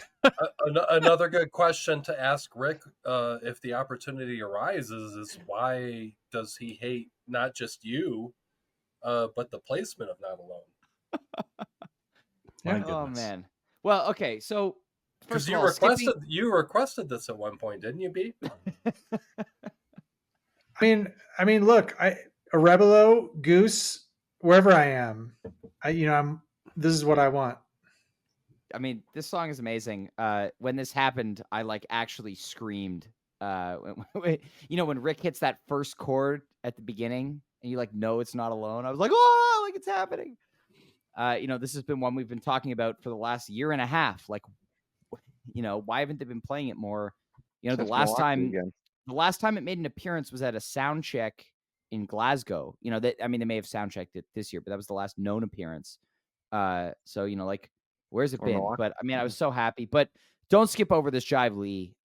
This is Peter in all his mad scientist sequencer glory. I think in the in the days off they had between Florida and Pittsburgh, aside from like the private show they played in Charlotte, like maybe Peter just like locked himself in a room with the sequencer and was like, what can you do? Because he comes back here, for Pittsburgh and Cincy, like clearly having unlocked the possibilities of this little piece of equipment. So this Jive Lee is another amazing entry into what has, I believe, been this song's best year yet. I think that's pretty fair to say. But Not Alone, man. I was so happy to see this song comes back. I really hope it's not another 90 shows before we see it again. It was last played Milwaukee last year. Please, put it in the regular rotation, Goose. Would love that. And contrary to B, I think the Maniac Zone was awesome. I loved it. Super fun. It was great placement in the first set. And I love that they look at these two songs. They're like, oh, they were in the same key. They've got the same vibe. Let's mash them up. Why not? More 80s songs. Sister. Were you watching Flashdance? I loved the Jive Lee. It also sort of felt like a more of the Asheville sound. Like we can hit those little 13-minute like sitting back, and Peter just kind of very pocket, like you said. He sort of was working with the sequencer, playing with things.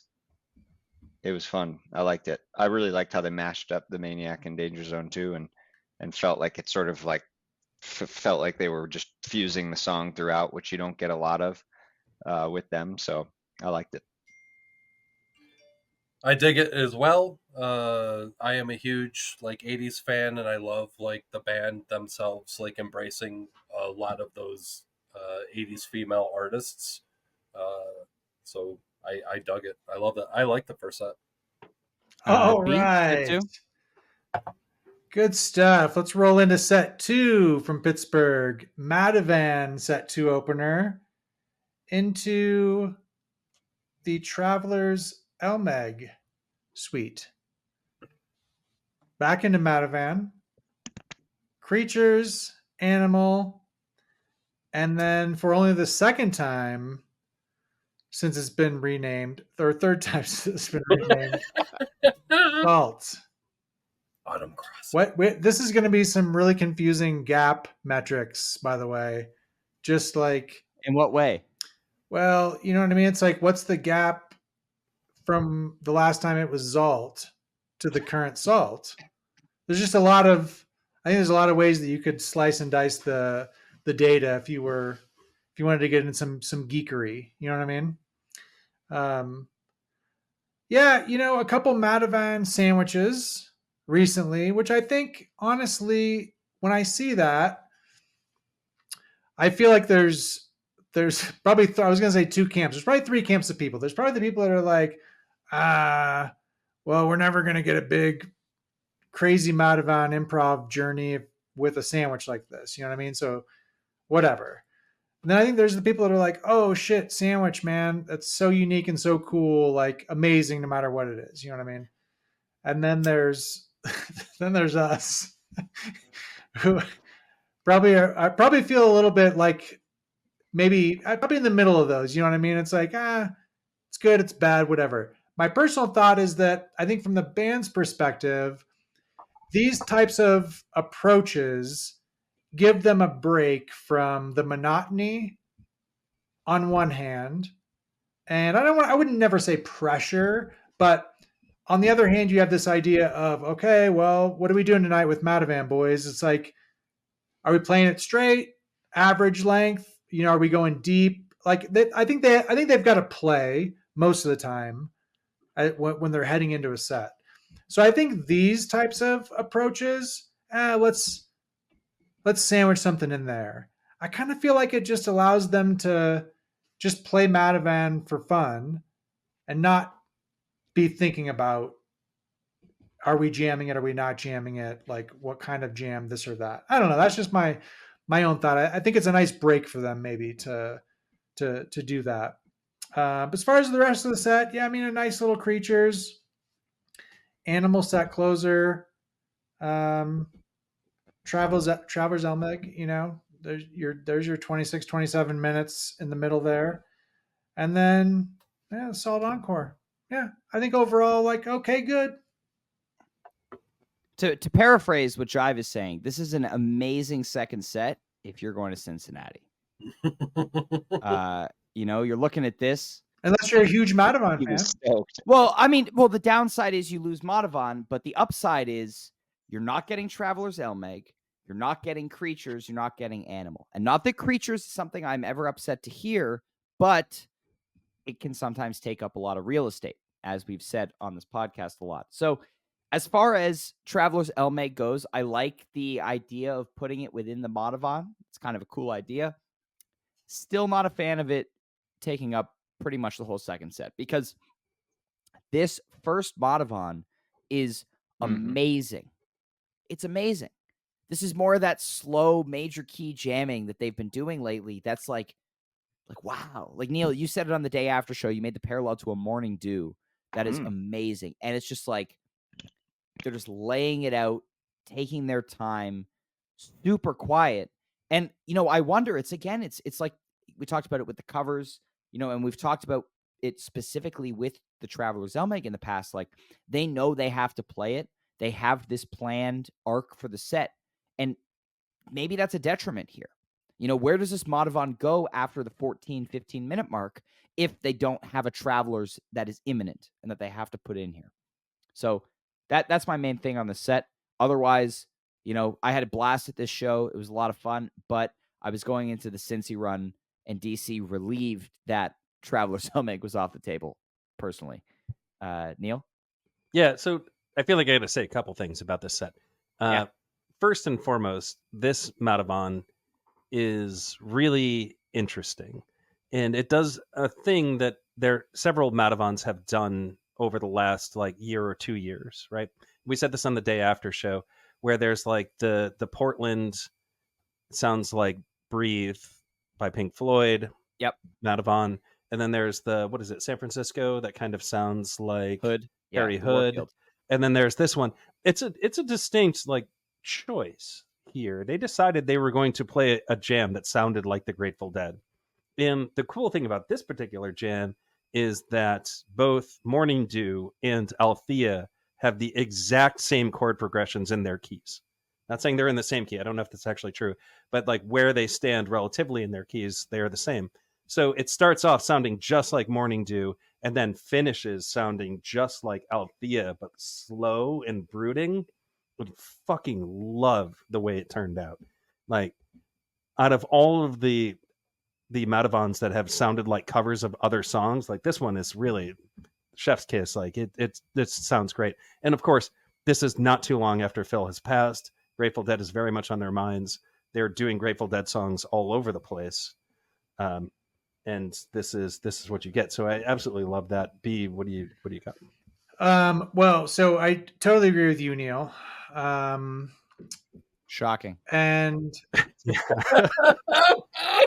when I heard this Madavan, so there's a trend with Madavan to where out of the song proper, things just get broken down. They break way down, and then things happen slowly from there. And I think oftentimes it's a really cool sounding ambient, generally kind of trending on the darkness kind of side of ambient. Whereas this is like, this almost like gave me the thought of like, it sounded more like they were in the studio, like just doing ambient stuff and making and sounding pretty, you know, and not necessarily trying to sound spooky or dark, but at the same time, the I don't know, like using subtleties and, you know, a soft, that's kind of similar soft approach, but it's just so much more beautiful and clean sounding, and which then lended itself to your comments, I think, perfectly. So yeah, just a really gorgeous jam, quite unique. Yeah, man. And then yeah, so I said it a couple points. So the other point was the Traveler's Elmeg. When that shows up in a show, it does kind of guarantee that you're not going to get any jams. And that you're leaving. Like, those are the two things it guarantees. Yeah, no, like I'm not walking out the door, and like I don't hate Traveler's Elmeg. In fact, I love the two songs. Are we just not? We're not calling it Autumn Crossing anymore. I mean, we can call it Autumn Crossing. It's the Autumn Crossing suite, but it is two songs. But we're not like call I'm specifically separating the two because I do refer to them as Autumn Crossing together often. But I'm separating the two because I think there are two things to talk about here. One, I love Travelers because Travelers has this kind of, well, the whole suite has this whole like outdoorsy, like, you know, nature feel to it. And then Travelers has this ridiculously weird synth solo in it.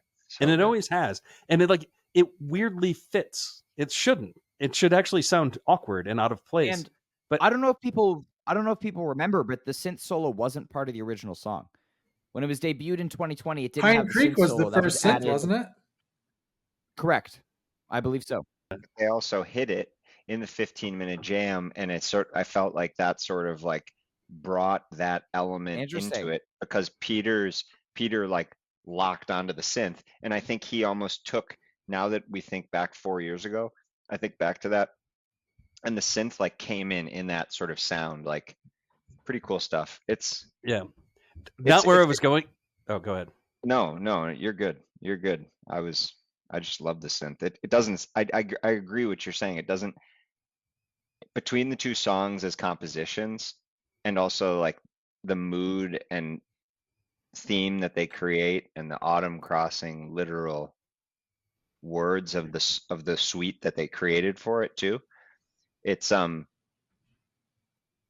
it doesn't fit sort of in the middle, but then you like get that little, they added into the composition that comes up in the song now of just that sort of melt out of it in ways that we didn't have in the earlier versions. Yeah. For me. So like just going off of what Jive said, like just random aside story, the synth solo in Travelers kind of melted my brain at Pine Creek when I was there. And I didn't realize that was the first time it was ever done. So that's kind of amazing.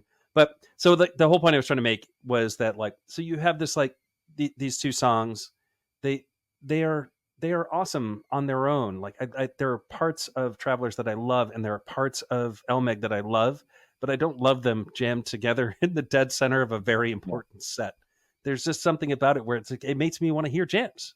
And like maybe I'm an anti-vibes guy, and I knew you were going to speak up, Kev. Go ahead. I'm not going to disagree. I'm not going to disagree with you. What I would say is that those songs and the jam that comes along with it, they are like tailor made for each other. But I understand the fact that like played in certain circumstances, they wouldn't necessarily feel so good in the grander scheme of the flow of a set. Yeah. So final thought, what like the thing that like I'm trying to come full circle around to is that like there's a mystique to these songs. They're rare. They're both incredibly rare historically. You look over, the course of the years, and what makes them mystical is the fact that they're never played. So if they play them several times throughout a year and in every big show, then you're kind of like, all right, I've kind of had enough, and that's where I'm at with these. It's become the factory. Like, it's the new factory fiction. Yeah, exactly. Yeah, that's exactly how I feel about it right now. And I wanted to go back to like being like a fuck yeah, it's Elmeg, because Elmeg totally rules. Hey, listen, to be honest, I think sometimes when I talk about how much you don't like Travelers and Elmeg, it just makes it's to make me feel better about my disdain for the no, but I feel you, dude. You don't like Travelers and Elmeg? I look, I'm kind of on board with Neil in the sense of like, yeah, you got to be careful with like every big show, every tour closer, because now on one hand, we used to be able to crush Fantasy Goose because you knew what was coming almost. You know what I mean? Oh, 726, boom, whatever it was. So yeah, I mean, I think they do have to be careful with that. They don't have to do anything, I guess, but I think like for us, that's what we think. It's like, you don't want to always know what they're going to play. Like we shouldn't be able to guess it. You know what I mean? It should be hard and unpredictable and whatever. But yeah, it's special to them too. So I don't know. It's hard. It's a tough one. It should also exclude sound checks, but I mean, we don't live in a Pollyanna world. Well, exactly. And I was just thinking to myself, like, well, what would make these 5 curmudgeons happy anyway? You know what I mean? Like, well, what would it be? Like, play it 3 times less frequently than you did and space it out more, or Separation. You know what I mean? Like, I don't know. Who knows? You know what I mean? So at that point, like, well, what the fuck difference does it make, really? I'm not at these shows. Well, throw in a Dark Star, and then no Dark Star cover. I'd like to see them just split it up, and I think what it does take away in the middle of the song is even the chance of Elmeg getting any jam, which we've seen that's the only one that's actually willing to push anywhere now when it's in this configuration. I think that's sort of the problem, right? It's the predictability, like you said. You said we shouldn't know what we have. We shouldn't be able to predict. We shouldn't be able to know what we're going to get in 30 minutes of music with this band, I think is probably what it is. Like they drop a Justin Timberlake Mirrors cover on you. Like, what? Yeah, exactly. D, why don't you take us to Cincy Night 1? Let's go to Showhio. I like it. It's I like Showhio of Showhio. Yep, it is. Some will say they love it. So we headed up north, and night 1 of the 3 nights. Actually headed southwest, but that's okay. Oh yeah, from Pittsburgh. Sorry, you're right. Yep. It is a little bit. It's a little bit like this. We were already going north, is what I meant. So we kept pushing. We were north. Yeah. So night 1, regardless, at the Andrew J. Brady, great venue. I loved it there. Had a set opening. Atlas Dogs, Indie Groove, Elizabeth, and the All I Need into One In, One Out. We've heard a lot of that song and jamming together. Followed by a Flowdown, Silver Rising, and a big modern. Just pretty straightforward opening of the set. You get a little like getting All I Need in the 3-slot. I think there was fun, and like we had mentioned earlier, you sort of get some of the one in, one out. We hear a lot of that in the themes that Rick's finding in All I Need lately. So to see them together fit really well, really long, extended intro on the flow down, as I recall, a little bit different. 12 minutes here, and I recall that one being a little bigger, and then yeah, just a great big modern. It's, you know, we saw 22 minutes just the other night, we had mentioned, and you get a 22-minute one here that maybe separates itself a little bit more from the rest of them, which is nice. So I think the consensus is between this show and the next night for being the best show of the tour. This is my favorite show of the tour, by far. You know, I give this one the edge just because night 2 may be a better complete show from an outside perspective, but as somebody that values the big jams, this show is my favorite show of the tour. Obviously, those big jams happen at the end of this first set and through the second set, but man, this show is incredible. You know, again, just like SPAC, you know, they come out of the gate, you know, we open up and we get that early first set Elizabeth that just sets the tone for the show. Things get explosive. Peter's pulling out these riffs from his back pocket that are just amazing. You know, I talked about a lot on the day after shows throughout the tour. Like, Peter has been so good lately at these simple riffs that are just like, you know, he's repeating them and the rest of the band is feeding off of what he's doing. It's not overly complex. It's not crazy, you know, chops that he's laying down, but he knows exactly where to go sonically. He knows exactly where to fit in the context of the band improv, and he's there. And that's in that Elizabeth, and that is the earliest signs that we see of what's to come. All I Need, you know, again, Rick is in that one in, one out zone. Really interesting to me that those kinds of leads are coming out in this song. You know, and this time we get the segue in, which is nice. I can't remember the last time I was excited to talk about a flow down. Fuck yeah. Like 12/31/21, maybe. Like, it's been a long time since a flow down wasn't something that I was like, Fuck they're on. flow down again. You know, fuck on. Exactly. Thank you, B. They started this flow down, and I was like, okay, first set, whatever. You know, they kind of got minor a little bit. I was like, it all was right, like half you know, the then they're song gonna was the intro.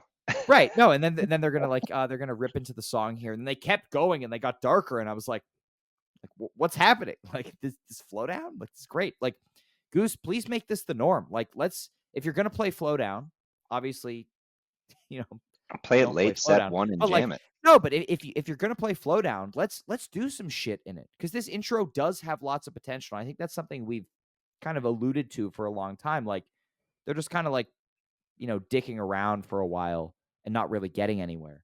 But this flow down intro is spectacular, well worth a listen. Do not skip this version. Civil Rising, and then Big Modern. Big one. Talk Big about BM. listening to each other. So the early part of this jam reminds me a lot of the Goosemas 2022 Wisteria, in that it's a riff that they all lock onto for a little while, kind of propelled by Trevor, on this kind of like rolling groove. Yeah, I mean, I can't say enough about the listening in this jam. This is some of the best Hey Hole music from Goose that we've heard to date. And I mean, I will take every Big Modern, you know, as we know, but I'm especially happy when it gets big like this and gets out there. Yeah, just again, the listening. I think in my initial rankings of the jams from this tour, I definitely overvalued the ones that have this kind of really strong hey hole in it. And you know, I'd like to thank Neil for his very rigorous peer review process, where he tells me I'm an idiot and wrong. Because it does, you know, get me to go back a little more critically and be like, yeah, as much as I love this listening, maybe this jam doesn't rank as high as I initially had it. But hold on. I tell you that too. I mean, Yep. I also yeah, when you do appear in group chat once a week, I just don't want Neil to get all the credit for telling Ryan he's an idiot. You know what I mean? I think that we should. No. Neil gets the credit for peer reviewing my playlist and telling me I'm an idiot. Everybody else tells me I'm an idiot almost on a daily basis when I'm being an idiot. But baselessly. Well, it depends on the moment. You know, sometimes there's cause. But anyway, Big Modern. Adventure still loves the roof rack. what Ryan's trying to say is that he overvalued the style of jamming here versus like the thing that hits your ears, right? Like, so you can be excited about the way that they're jamming and say, "Oh, this is really cool." And I do agree that this Big Modern has an excellent section where Trevor introduces an idea and then Rick picks up with the idea, and then the two of them somehow are doing it together. And like, let's be honest, like Trevor's not like a big like I'm gonna grab everybody's attention with all of the theatrics I'm gonna do on the bass kind of guy, right? He's no Vic Wooten, but on this particular Big Modern, he kind of does that.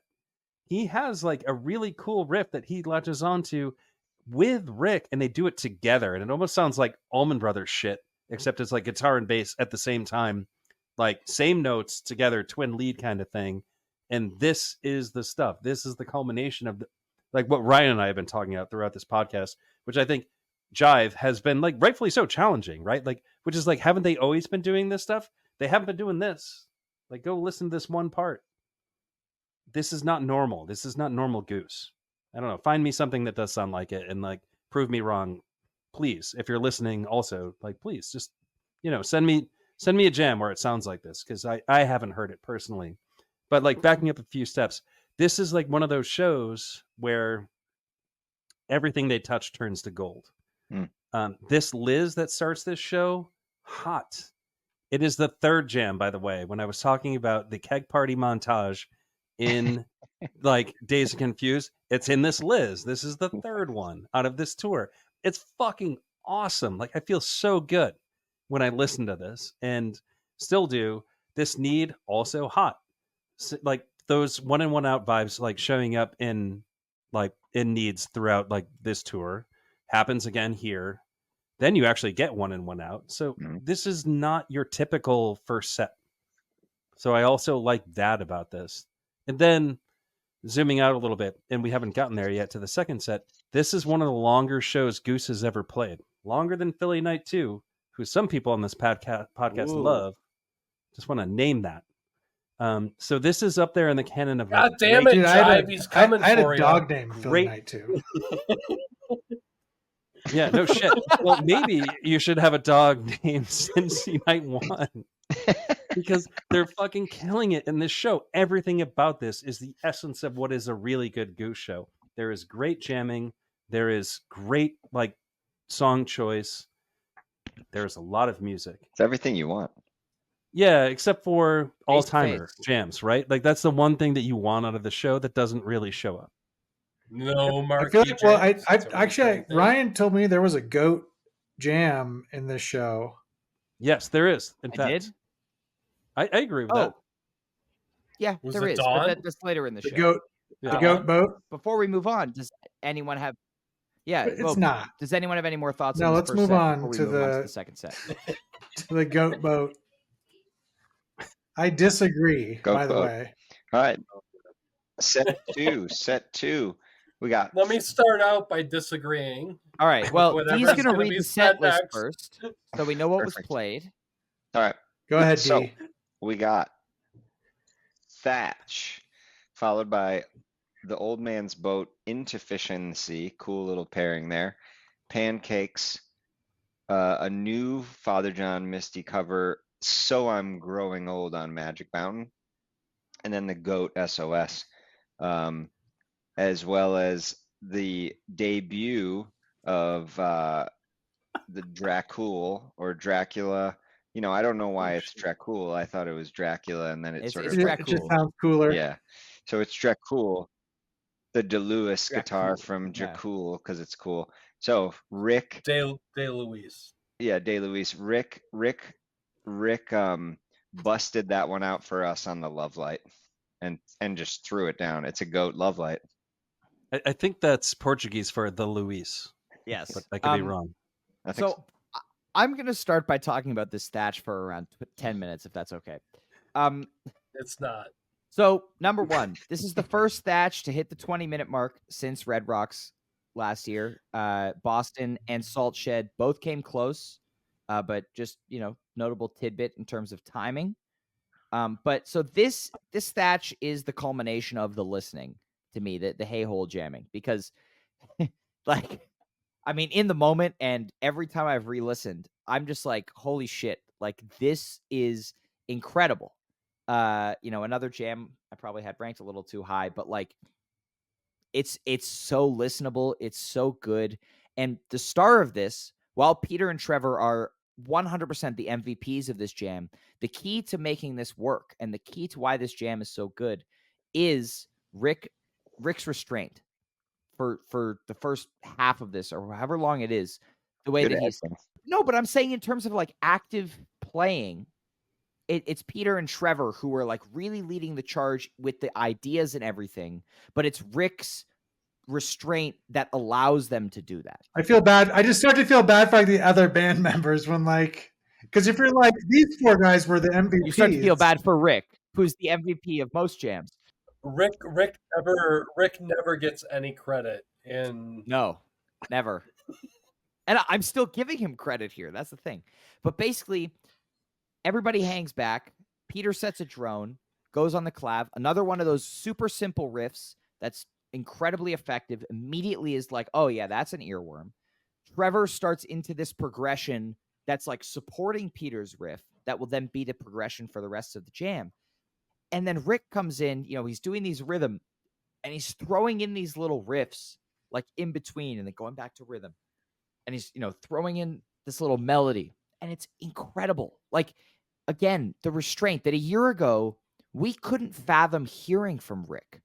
Like if you said to me a year ago, like, hey, like, Rick's going to be able to hang back for this much of a jam and he's going to play some lead stuff, but it's not going to be right at the forefront. He's going to be part of the whole. I would be like, what has happened?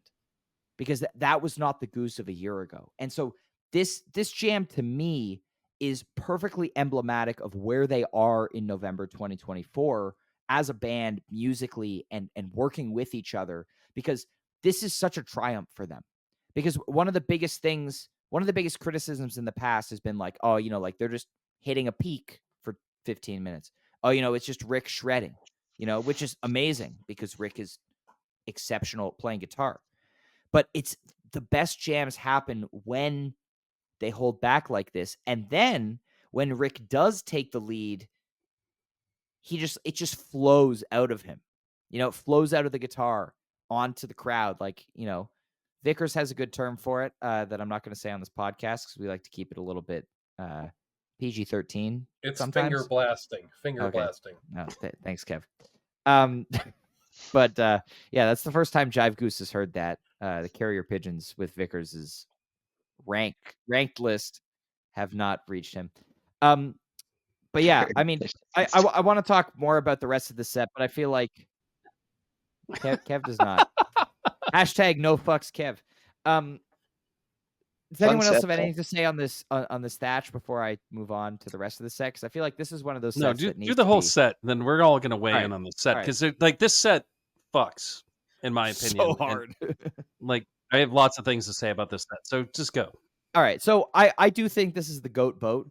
The Eastern is good, 11-7-21, but like, so I will say initially they started boat after Thatch. First of all, they hadn't played it since SPAC, 28 shows, but like, I was like, mid-set 2 Old Man's Boat. Like, that's not the call you want.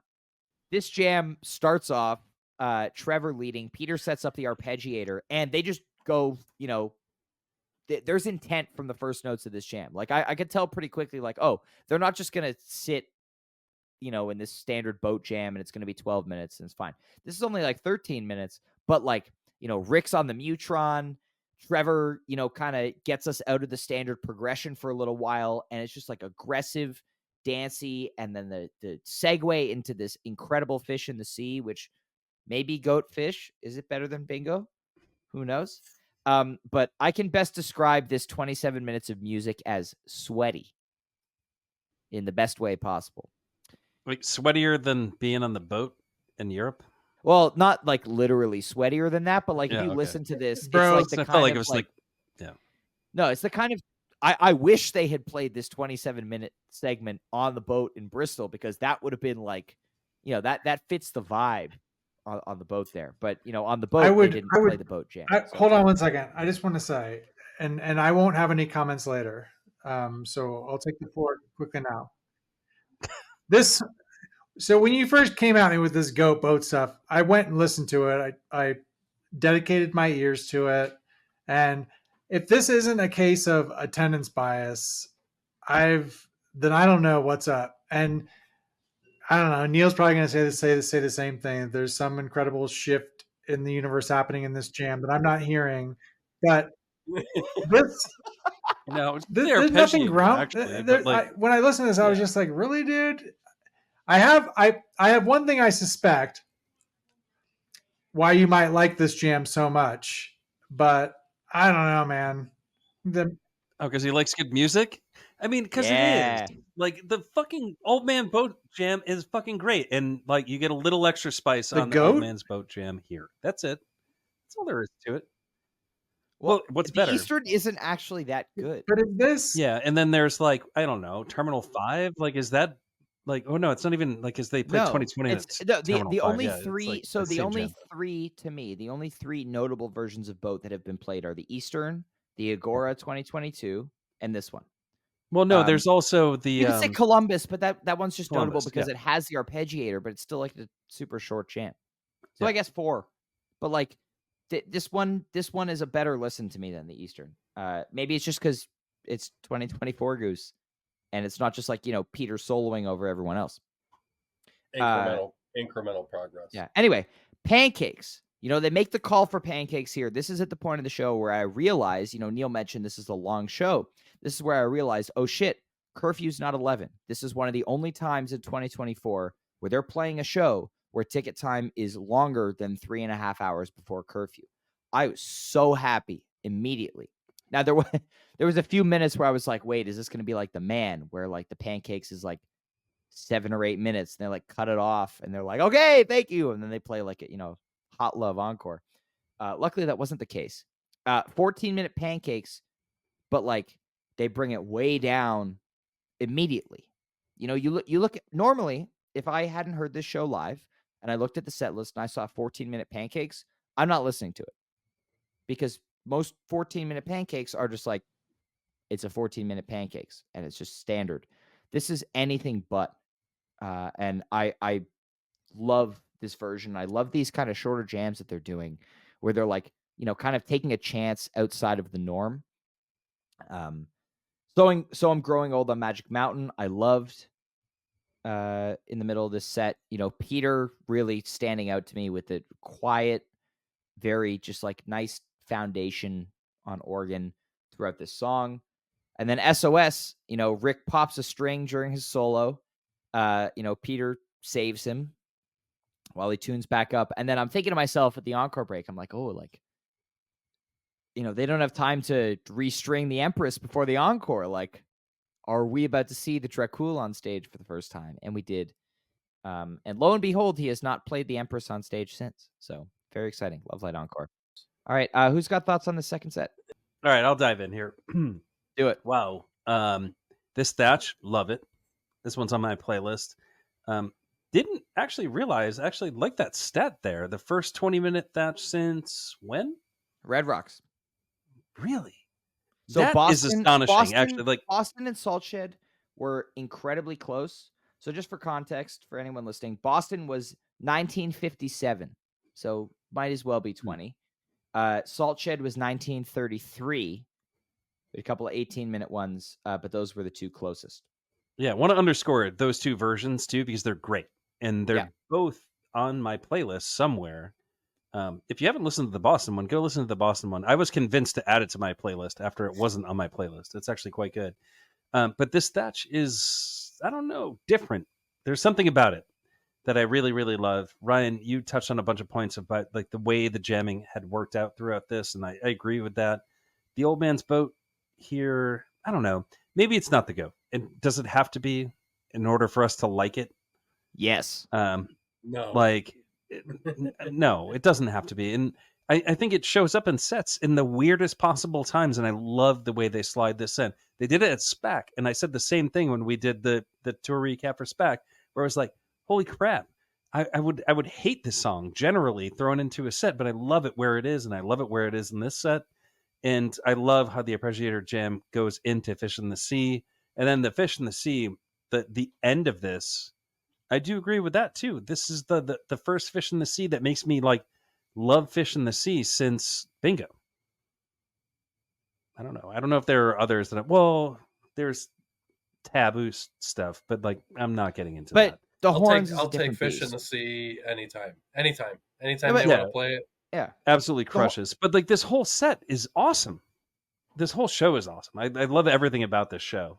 I mean, there are things that you can pick apart. You get a brand new cover in this show because why the hell not? Like, if you're just going to blow it all out, just right. like, let's do a new cover. And then just close it out with SOS. Sure. I mean, why not? I don't know. This is a cool set. This is a great show. Doesn't have all-timer gems in it. Doesn't need to in order for it to be a great show, in my opinion. All right, moving on to November 9th, the Andrew J. Brady Music Center in Cincy. Lead the way, Doc Brown in the 2-hole. Hot Love, Draconian Meter Maid, Lead Up, Feel It Now, Your Ocean, Arrow. I mean, I love this first set a lot, actually. Doc Brown proving itself in the 2 slot once again. I feel like we've seen some in the last couple of years that have not proved the old saying about shows with Doc Brown in the 2 slot, but this one does. Hot Love mid-set, nice little treat. Of course, this is the first show with Rick on Dracul. This Meter Maid is excellent. Following just short of 20 minutes, you get this pretty good, kind of churny clav groove for a lot of it, but then they settle down in the final minutes and you get this more ambient space, quieter. The interplay, again, they're finding that space more often at this point in the tour. You're getting these kind of more standard Goose jams on the front half, and then they're hitting that peak, whether it be a small peak or a big peak, and then they're coming down and they're, dancing around each other, finding these new unique spaces, which I think is really, really cool. And this one fades really beautifully into the beginning of the lead up.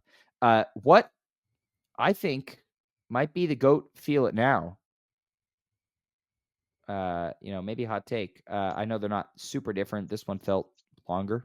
A little spicy. Your Ocean, nice late set cool down. Again, at this point in the set, I'm like, this is long. We're 70 minutes into the set and we just finished Your Ocean. Like, what do we do from here? And of course, the band plays Arrow and then just proceeds to play like a nice, evil 20-minute Arrow to close out the set. Because, why the hell not? It's Shohio and they're going to play their asses off. But love this version. Rick really kind of like blending in with the band in this. Peter taking the lead in the sonic space, normally really occupied by the lead guitar with the clav. So I thought that was really cool about this Arrow. But again, love it. Who's got thoughts on this first set? That's a songy first set, 8 songs. I'm surprised to hear you speak so highly of it. But Yeah. I mean, it's good songy. Yeah. Well, I mean, this is I agree. the thing. Yeah. Of like what's going on when they're in Cincinnati. There is just, I don't know. There's a vibe in this place. This Doc Brown, I absolutely love. I mean, Bring it's it just back. like Let's play it more. Play it more. Well, I mean, maybe that's what it is. Like, I'm not going to sit here and say it's a stand-up Doc Brown. You should go listen to it. It's going to blow your freaking mind. I'm not saying It's a that, good song. but I do love like what it like does in this set, and I thought that was killer. Otherwise, like, I don't have much to say. I Feel It Now, I guess, was cool. Arrow late first set generally means hot show, but this Arrow doesn't do much. It doesn't Everybody do was any. everybody was like- surprised by it, right? You don't think Because you don't think this Arrow does much? I mean, I don't know. Like, you know me, man. I'm not a big Arrow guy. This one might end up somewhere on my list of Arrows that I like, but like, I don't know. Like, is it like an all timer? No. No, but it's still a really good Arrow. Saying it does nothing, I feel like is a little. I don't know. I feel like I'm doing my best to walk away from saying it's a pretty good Arrow and then having B make faces at me when I say It, it, I don't know. Maybe it's just so me. what it was just a decent. It was a good arrow. It was a decent arrow, but it was like wedged into a place where nobody thought it would be because they had already played for so long and so many songs. Like we're like, oh, they're gonna play arrow. Holy Yeah. shit! You're gonna do this for 10 That is minutes? true. You actually like are putting me back into like my headspace when I was listening to this for the first time. Like when they went into Arrow, I was like, "Holy shit, what is going on?" And then goes to some pretty good places. Pretty good Arrow, right? Right, B? Well, so that's the thing, right? You know, it's like It was a yeah. I pretty mean, good arrow. I guess I kind of think it's kind of an average arrow. You know, Cincinnati is a great city. Set 2. Set of the tour, maybe? Who knows? Segue the tour? Segue the tour, B? Will you give this segue the tour? Well, I said that first, and then you said no, and then I asked if you will give this segue of the tour. Oh, segue. I thought you said set of the tour. All right, I'm going to say yes. So we got Drive, Running Up That Hill, Jeff Engborg, Sinnerman, Into the Mist, Hot Tea, with an Everything Must Go encore. I mean, I've never forgotten about a drive with no jams so quickly. Like, it's kind of funny. Like, you know, like I was initially like, oh man, we're not jamming Drive. But then the intro to Running Up That Hill was crazy. You know, and then they jam that nicely again. And then Engborg just like knocks you over the head out of nowhere. And it's incredible because Engborg fucks. This is the GOAT Engborg, by the way. You know, they're getting adventurous with it. This is a set where, you know, they're not concerned about finishing songs. This is the first unfinished Engborg. You know, they're just getting out there.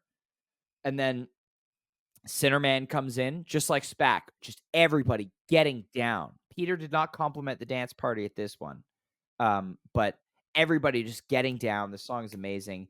And this Mist, you know, it's funny because the way Mist has been going this year, like the more up-tempo Saints jam probably would have fit the vibe of this set more. But this Mist is actually the cool down once it gets to the jam, which is so cool because they get into this slow, it's almost like just like this old C kind of jam, you know, Peter on the vintage vibe, Rick just pouring emotion into his solo. And I mean, I love this. You know, I mentioned earlier about them kind of looking at songs and being like, you know, maybe we need to try a new angle on this jam, or maybe we need to, you know, try something different with these songs that we've been doing for a while. And this Mist is a perfect example of this working on the first try.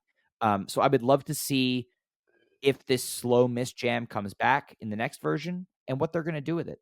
And then Hot Tea, ripping Everything Must Go encore. You know, Neil loves an Everything Must Go encore, especially after Iowa. But yeah, Neil, your thoughts on the set?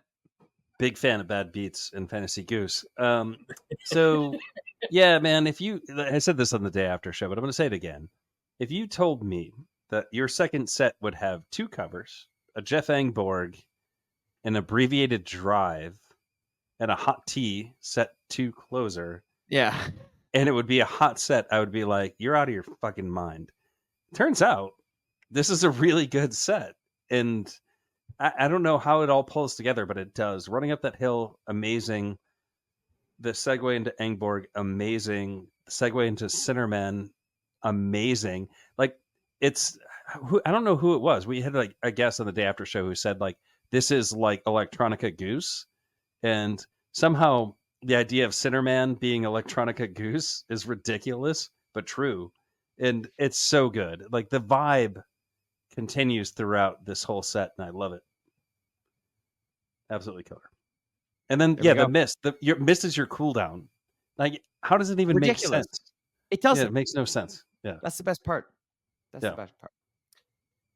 Anyone else have any thoughts on this set? I mean, like, if you have not heard the exact moment that they go from Running Up That Hill into Engborg, go listen to it and try to resist the urge to run through the nearest wall. All right. Well, Kev, why don't you take us into Cincy Night 3 here? A little acoustic action.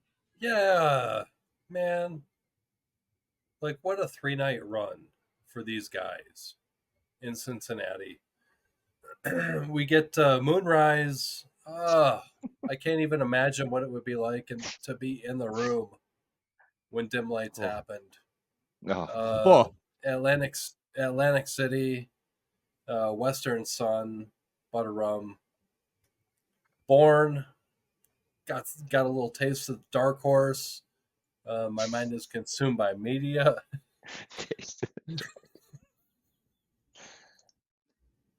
In Rockdale to round up. Huge set. That's a lot of the songs. I mean, I know they acousticed it, but Yeah, I mean, listen, when they came out with the pretty cool, acoustic, yeah, I was like, yeah. oh shit. And then they started Moonrise. And I mean, personally, this was one of the very few Goose originals I had yet to see live. And so I was just over the moon about this. And then when they started Dim Lights, I was just like, oh shit, like this is happening right now. Shout out to Lucas, who was crying next to me during Dim Lights. I don't blame you. Like, I'm honestly, if you cried during full band Dim Lights, getting to see Rick sing Atlantic City was incredible. And I would just like to highlight Guitar Jeb for these acoustic sets. If you listen to the boards and you hear that electric guitar, it's awesome. I love the idea that, you know, you have Rick and Peter on acoustic guitars, you have Trevor on acoustic bass, and like, yeah, give Jeb the electric, let him lay it down underneath everybody. And it honestly, it works really, really well on these songs. Then Western Sun, you know, we see Rick make that pivot, acoustic to electric, mid-song, really, really, you know, really cool jam. Trevor sticking on acoustic through the rum, nice and fun. Born, you know, a little more Eugene stuff. Poor Neil. You know, really unfortunate for him, but hey, good for the rest of us who like great jams. Dark Horse, Media, and another really cool 15-minute Rockdale to close out the set. Yeah, I overall really happy with this first set. Who's got thoughts? Yeah, I thought it was really, really cool that they brought out the acoustic sort of fusion and flow. I mean, my first show was the Caverns, May 8th, 21, and when they did a couple acoustic tracks and then did the Rosewood infused into the electric, and I feel like there is the potential for that. To be honest, or sort of half acoustic sets, like drop those as little surprises that are unknown, right? I mean, I know Peter on Friday was like, oh, who's coming back Sunday? You know, like I think that was he skipped Saturday and said who's going to be here Sunday, which Yeah. Yeah, clearly this probably was planned, of course, but still, yeah, it was fun to see. It's nice to see. We talked about predictability. Like this is unpredictable. Getting the first full band Dim Lights, even though you have acoustic instruments out there, you know, it's still really sweet. Like that was special. I would like to go back to Wall Street Theater and get some acoustic Goose for Yeah. Christmas this year. Yeah. So it's let's make it happen more.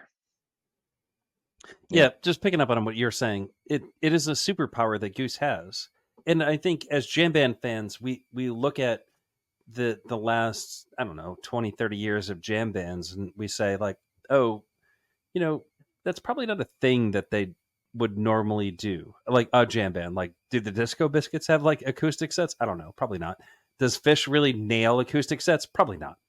I would love to listen to acoustic trance music, by the way. It'd be sick. Yeah. Well, so that's my point. He's in. But you think about the Grateful Dead, they crushed acoustic sets. Yeah. And Goose. Well, but if the last time was Radio City, June 22, like right, that we saw like a full band acoustic. Well, that's like, my style. point. Yeah, it's crazy. Is that like Goose has this secret weapon that they can pull out whenever they want, right? And they pull it out for big shows, and like this is, I guess, the one that they chose, which is weird. Cincinnati, they love Cincinnati, but it's a great town. Yeah, it's a great city. Yeah, great city. The point is that they can do this whenever they want, and it is something that is special and exceptional, other than what they normally do in their regular sets. So, like, I love this that they're doing this here, and they should do it more often, like Dee said. And the songs that they chose are incredible. Dim Lights is their best song. I don't know. Maybe Arise is better. No, Dim Lights is better. Like, reach out to me on Blue Sky and tell me if you think I'm wrong on that. I don't know what's better than those two. Maybe this whole scene, you could be right about that. But the fact that this is now played as like full band Goose is amazing. And so they need to do this kind of shit more often. Atlantic City just fucking crushes. Rick does an amazing job. And then like acoustic to electric transition in Western Sun. And yeah, man, it doesn't get better than that. That's so great. Jive.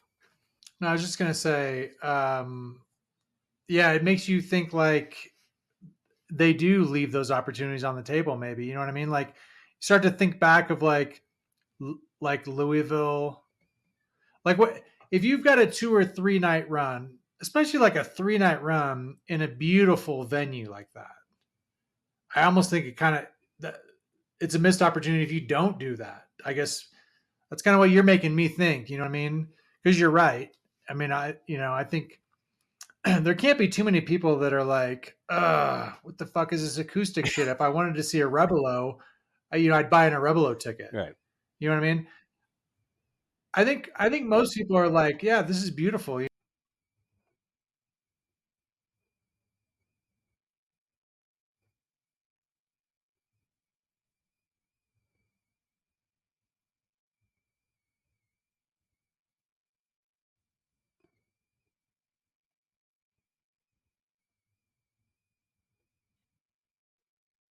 Yeah.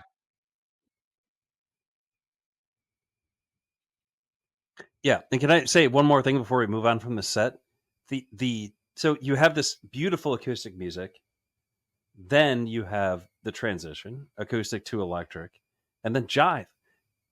Fucking killer butter rum. Amazing. Dance party, butter rum. You're not excited about that. Fine if you're not. Slow Jam Born again. I just would have preferred the acoustic, Acoustic butter rum. Yeah, just to Yeah. really showcase the heartfelt, lyrics and It's deep. just the beauty of the song. Yeah, true. So, and then you have the Rockdale that ends the set. That actually is what I'm leading up to here. The Rockdale that ends the set, fire, absolute fire. Some of the best jamming on this whole entire tour. Only Breathe. So it's a 16-minute Rockdale, and it goes to the weirdest, most mind-bending spaces, just for a brief moment. And so that's a point of interest in the set. If you want to go back and listen to something other than the acoustic jams or the hot butter rum, go check out this Rockdale. All right. Nobody has anything to say about Moonrise. I said some things about Moonrise. It's amazing. Oh, okay. Take us. My favorite Paul Simon cover. Yeah, it's good. Love it. Set 2. Wisteria Lane. Sorry, I was just gonna say Moonrise is tight. Thank you. Moonrise. Yeah. I got the reference. Are you sure? Ryan's tired. He's getting cranky. So hey, Kev. I've been cranky. I've been cranky. That's fair. That's fair. Oh man. So we open up the second set with Wisteria Lane, 16 minutes or so.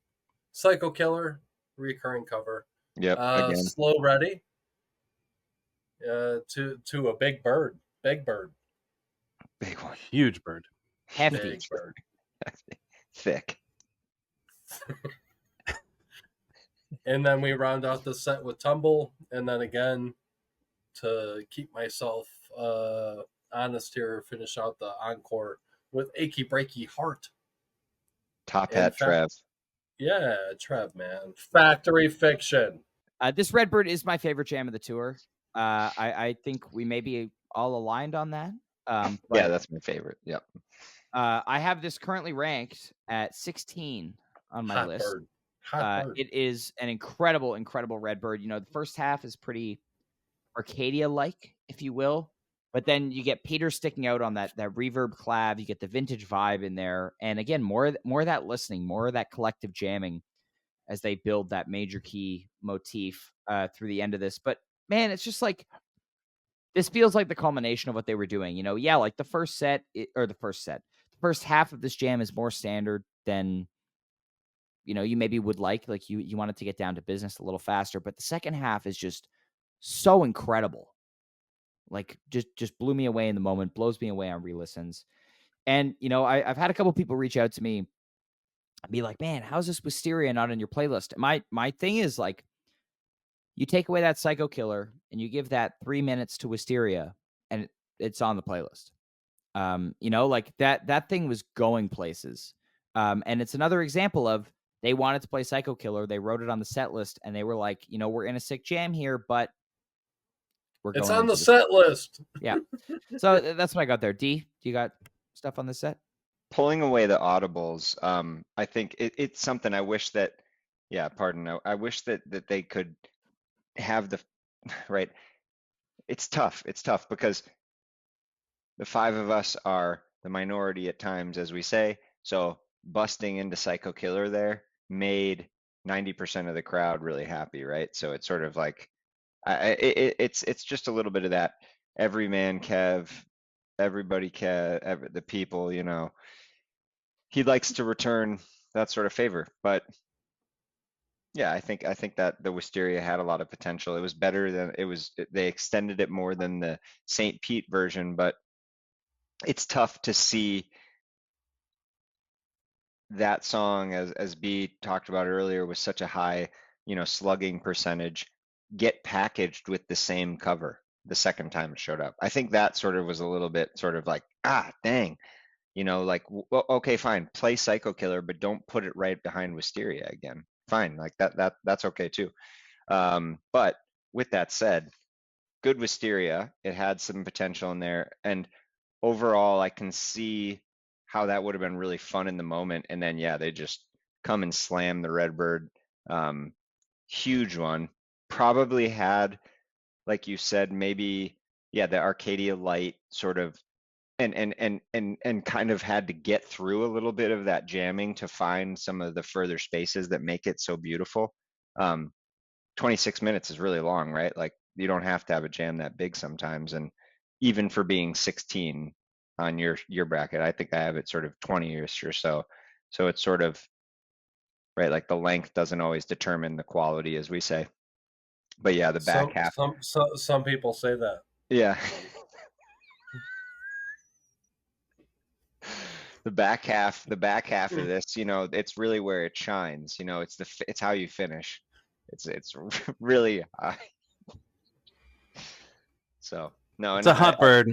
I think another tumble too, like the tumble itself as well. Standard 20 minutes, but just a good ripping end of the set. And then, hey, I mean, a rare Factory Fiction now too is the other part that's fun. The achy breaky heart, you throw Trevor on top of it, and that's a little different. I like that unpredictability. Like, get Trevor on the mic. Let's go.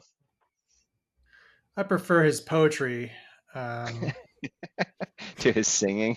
Well, so what's funny about this show is, you look at the start of this show with the, the beautiful acoustic arrangements and, and then the show ends with Achy Breaky Heart. Factory Fiction. Wonderful. Factory Fiction. So it's kind of funny. I wonder if that's planned at all. It's like, oh, this heartfelt beginning and then this zany kind of end. It's a dichotomy, Rick is into that kind of shit. Yeah. I was thinking dichotomy too, but I didn't want to get. I didn't want to be that serious podcast, Yeah. B, you have never been lighthearted in your life. It's true. You're not a lighthearted guy. It's true. He's a serious man. All right, Neil, why don't you take us into DC Night 1?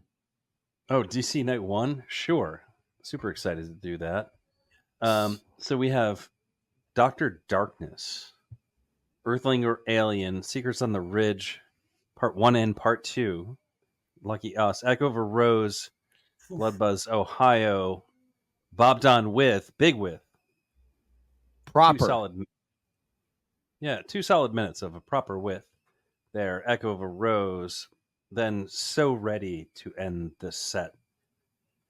And I don't know, man. I don't have much to say about this set. This set feels like an exhale after putting it all out on the table for 3 nights in Cincinnati. I mean, That's fair. yeah, That's a good point. Yeah. that's what I have to say about the set. Like, I really, there's nothing I want to point to and say like, man, that was killer. Go check it out. in this Yeah. set. Yep. Yeah. No, I mean, Earthling and Echo both have some good moments in them, but yeah, no, I largely agree with you on that, Neil. It's like we can play, Dr. Darkness and Seekers again. Like that's what it is. See? Echo. Yeah. I think too, like, right. It's sort of, I want to, it's, that song has become one that's being packaged a lot more. And I think that takes away from the potential of the song itself. As we say, you kind of have, right, when they break out Madavon, like we talked about the other night in Charlotte, and yeah, not Florida, Charlotte, further south though. And so it was it just takes away some of that potential. And I think that's the hard part, where they pre-package that song, where it's sort of, you lose the ability to kind of get to a space that maybe quite a few of us, and even those listening still, thank you all, we appreciate you as always, that want to, sort of hear something unique in that space. And they package a good, cover and a big bob down with. But yeah, I agree, it's a good exhale. That was a good way of saying it, Neil. Listen, I'm loving this string of proper widths, because this was a proper width. So thank you, Goose, for playing it right. We appreciate you. Yeah. Blood Buzz, the show after Ohio, that's a little playful thing. I did not mistake it for It Burns Within this time. Actually, shout out to Eric, who called Blood Buzz within like half a second of them starting it. Neil, set 2? Yeah, set 2. Eminence Front. Yes. Not the first time we've heard that one this year. Not Hunger complaining. Sight, You Spin Me Around, big jam. Love it. In this one. Then Pancakes, Loose Ends Pancakes, This Old Sea Animal, Peggio Encore. Yet another Grateful Dead homage. A little more fun Yeah. here. I love an Eminence Front opener. Yeah. 4th Eminence Front of the year. Not complaining in the slightest. They mean business when they come out for it. Whether that business is huge jams or they're going to play a really fun set, doesn't matter. They have business and they're going to take care of it. Hunger Sight rips. Ripper. Again, You Spin Me Round rips. Awesome cover. I love it coming back from Halloween. Pancakes, Loose Ends, Pancakes. Why not? My only critique here is they had the out to go back into Pancakes out of the Loose Ends very easily, of course, but they opted to almost end Loose Ends and then kind of resuscitate Pancakes from nothing, which I felt like kind of should have lost brought the momentum. energy through. Yeah. Yeah. This Old Sea cool down and then Animal to close. Close the set with This Old Sea. We don't need Animal. But Animal's been landing in this. Is that the third second set closer in a row? I want it, like, from this, even in this tour. That is the fourth. Fourth. Yeah, no, that is the third second set closer on this tour. Silly. Yeah, which Yeah. just feels like and it's just found that 13-minute section, like that feels too easy, right? Like it's like a character zero, like, closer. It's just like it's putting that song in a space that just so. But with that said, I do like this set a lot better than the first. They had the exhale in the first set and they came out and had a lot of fun in the second. And like you said, just balls to the wall. Good Hunger Sight, good You Spin Me. Pancakes has energy always. Ripping. Yeah, I wish they would have fused the loose ends back into it, like make the loose ends a minute shorter and just go right into the Pancakes hook, which is that the Pancakes ending for me is one of the most powerful things they do. Like, I love, and Neil talked about it earlier, like a lot of the jamming, whether it's in the same key, it sort of sounds at times even other songs like a Pancakes ending. And there's something so powerful about how Rick brings that hook back in. So for me, that was just the one moment there. But yeah, this whole C, I'd like to see it jammed again. We didn't have the O's. How many did we have 2 in a row here in this tour also that didn't have the extended newer Oh, configuration? this one was stupid short. This is like the Yeah, shortest this old C ever. Yeah. yeah. I mean, not ever. I would say that, I mean, this is the only one of the tour that didn't have the outro. Okay, because this okay. was also We the did have only the one other of one. the tour. But I thought, yeah, no? this one, I mean, they didn't have the time for it. And, they put it in here as the quick cool down. And I figured, at the time I was like, yeah, this one's not going to have time for the outro or a jam or whatever. But yeah, I mean, listen, Oh, yeah, DC you're Night right. 1 was a really good show. And I mean, the Peggy-O encore, 3 guitar Goose, lots of fun. But I was expecting, like, when they went on Peggy-O and it was already after 11:30, I was like, oh, maybe curfew's at midnight. And so we have time for Empress here or something, something big closer. But I felt that the Peggy-O encore was a little bit of like a blue ball moment. And I love Peggy-O. Well, they came out and Who doesn't? fucked the Empress the next night. Let's be serious. So Well, we're yeah. I'm not saying that Yeah. I wish they'd done it differently, but I'm saying, like, in on this first night of DC, I was hoping for a little bit of a bigger moment to finish off the show. Yeah, that's fair. But That's that was fair. just I me. agree. B, you've what final thought before Well, we my head to only night 2? thought, I've got 6 Eminence fronts this year. I know you're not counting some of the, Well, Marta's unscheduled wedding shows and and things like that. the private show. But nonetheless, it's a lot of Eminence They like fronts, good cover. I always like to see it open set too. That's a good spot. And yeah, I guess we'll hopefully this is only a 1C gap until we get back to the the new outros. And pancakes, loose end pancakes. That's a nice surprise, something new. I think it's good for loose ends to find other places to rear its head than just the more standard kind of white lights. All right, B, why don't you take us into night 2 here? Final show of the tour. Final show of the tour. Night 2 in Tour. DC. Whip it. Set 1. Atlas Dogs. Silver Rising. Turn Clouds. Big Modern. Whip It. I Would Die for You. Salt. Give It Time. So yeah, so this is an interesting set. I think the Big Modern, tour closer. So I think, Big Modern having been, so long not played, uh, we knew we'd be due for that, with open arms. You know what I mean, for sure. Um, Whip It, that one though, maybe I wasn't expecting again on such short rest. I'd like to see a much longer rest there. I Would Die for You. Now that's a cover we can talk about in a more positive light. Always love seeing that. And Good end is set. then Salt, Give It Time. Interesting duo to close it out. So yeah, I think they clearly. I think with Big Modern, it was obvious. I think we knew we were getting that. But yeah, they clearly wanted to kind of highlight some of the newer stuff in this first set. So getting both Salt and Give It Time in at the end, I think was great. Yeah. So, yeah, I mean, overall, this set definitely has some highs and some lows. I think this Big Modern is good. Again, we get back to it's almost like a question. We get back to how do you distinguish these Big Moderns? I think everybody has their opinions. They're all about 22, 23. Yeah, and they're similar.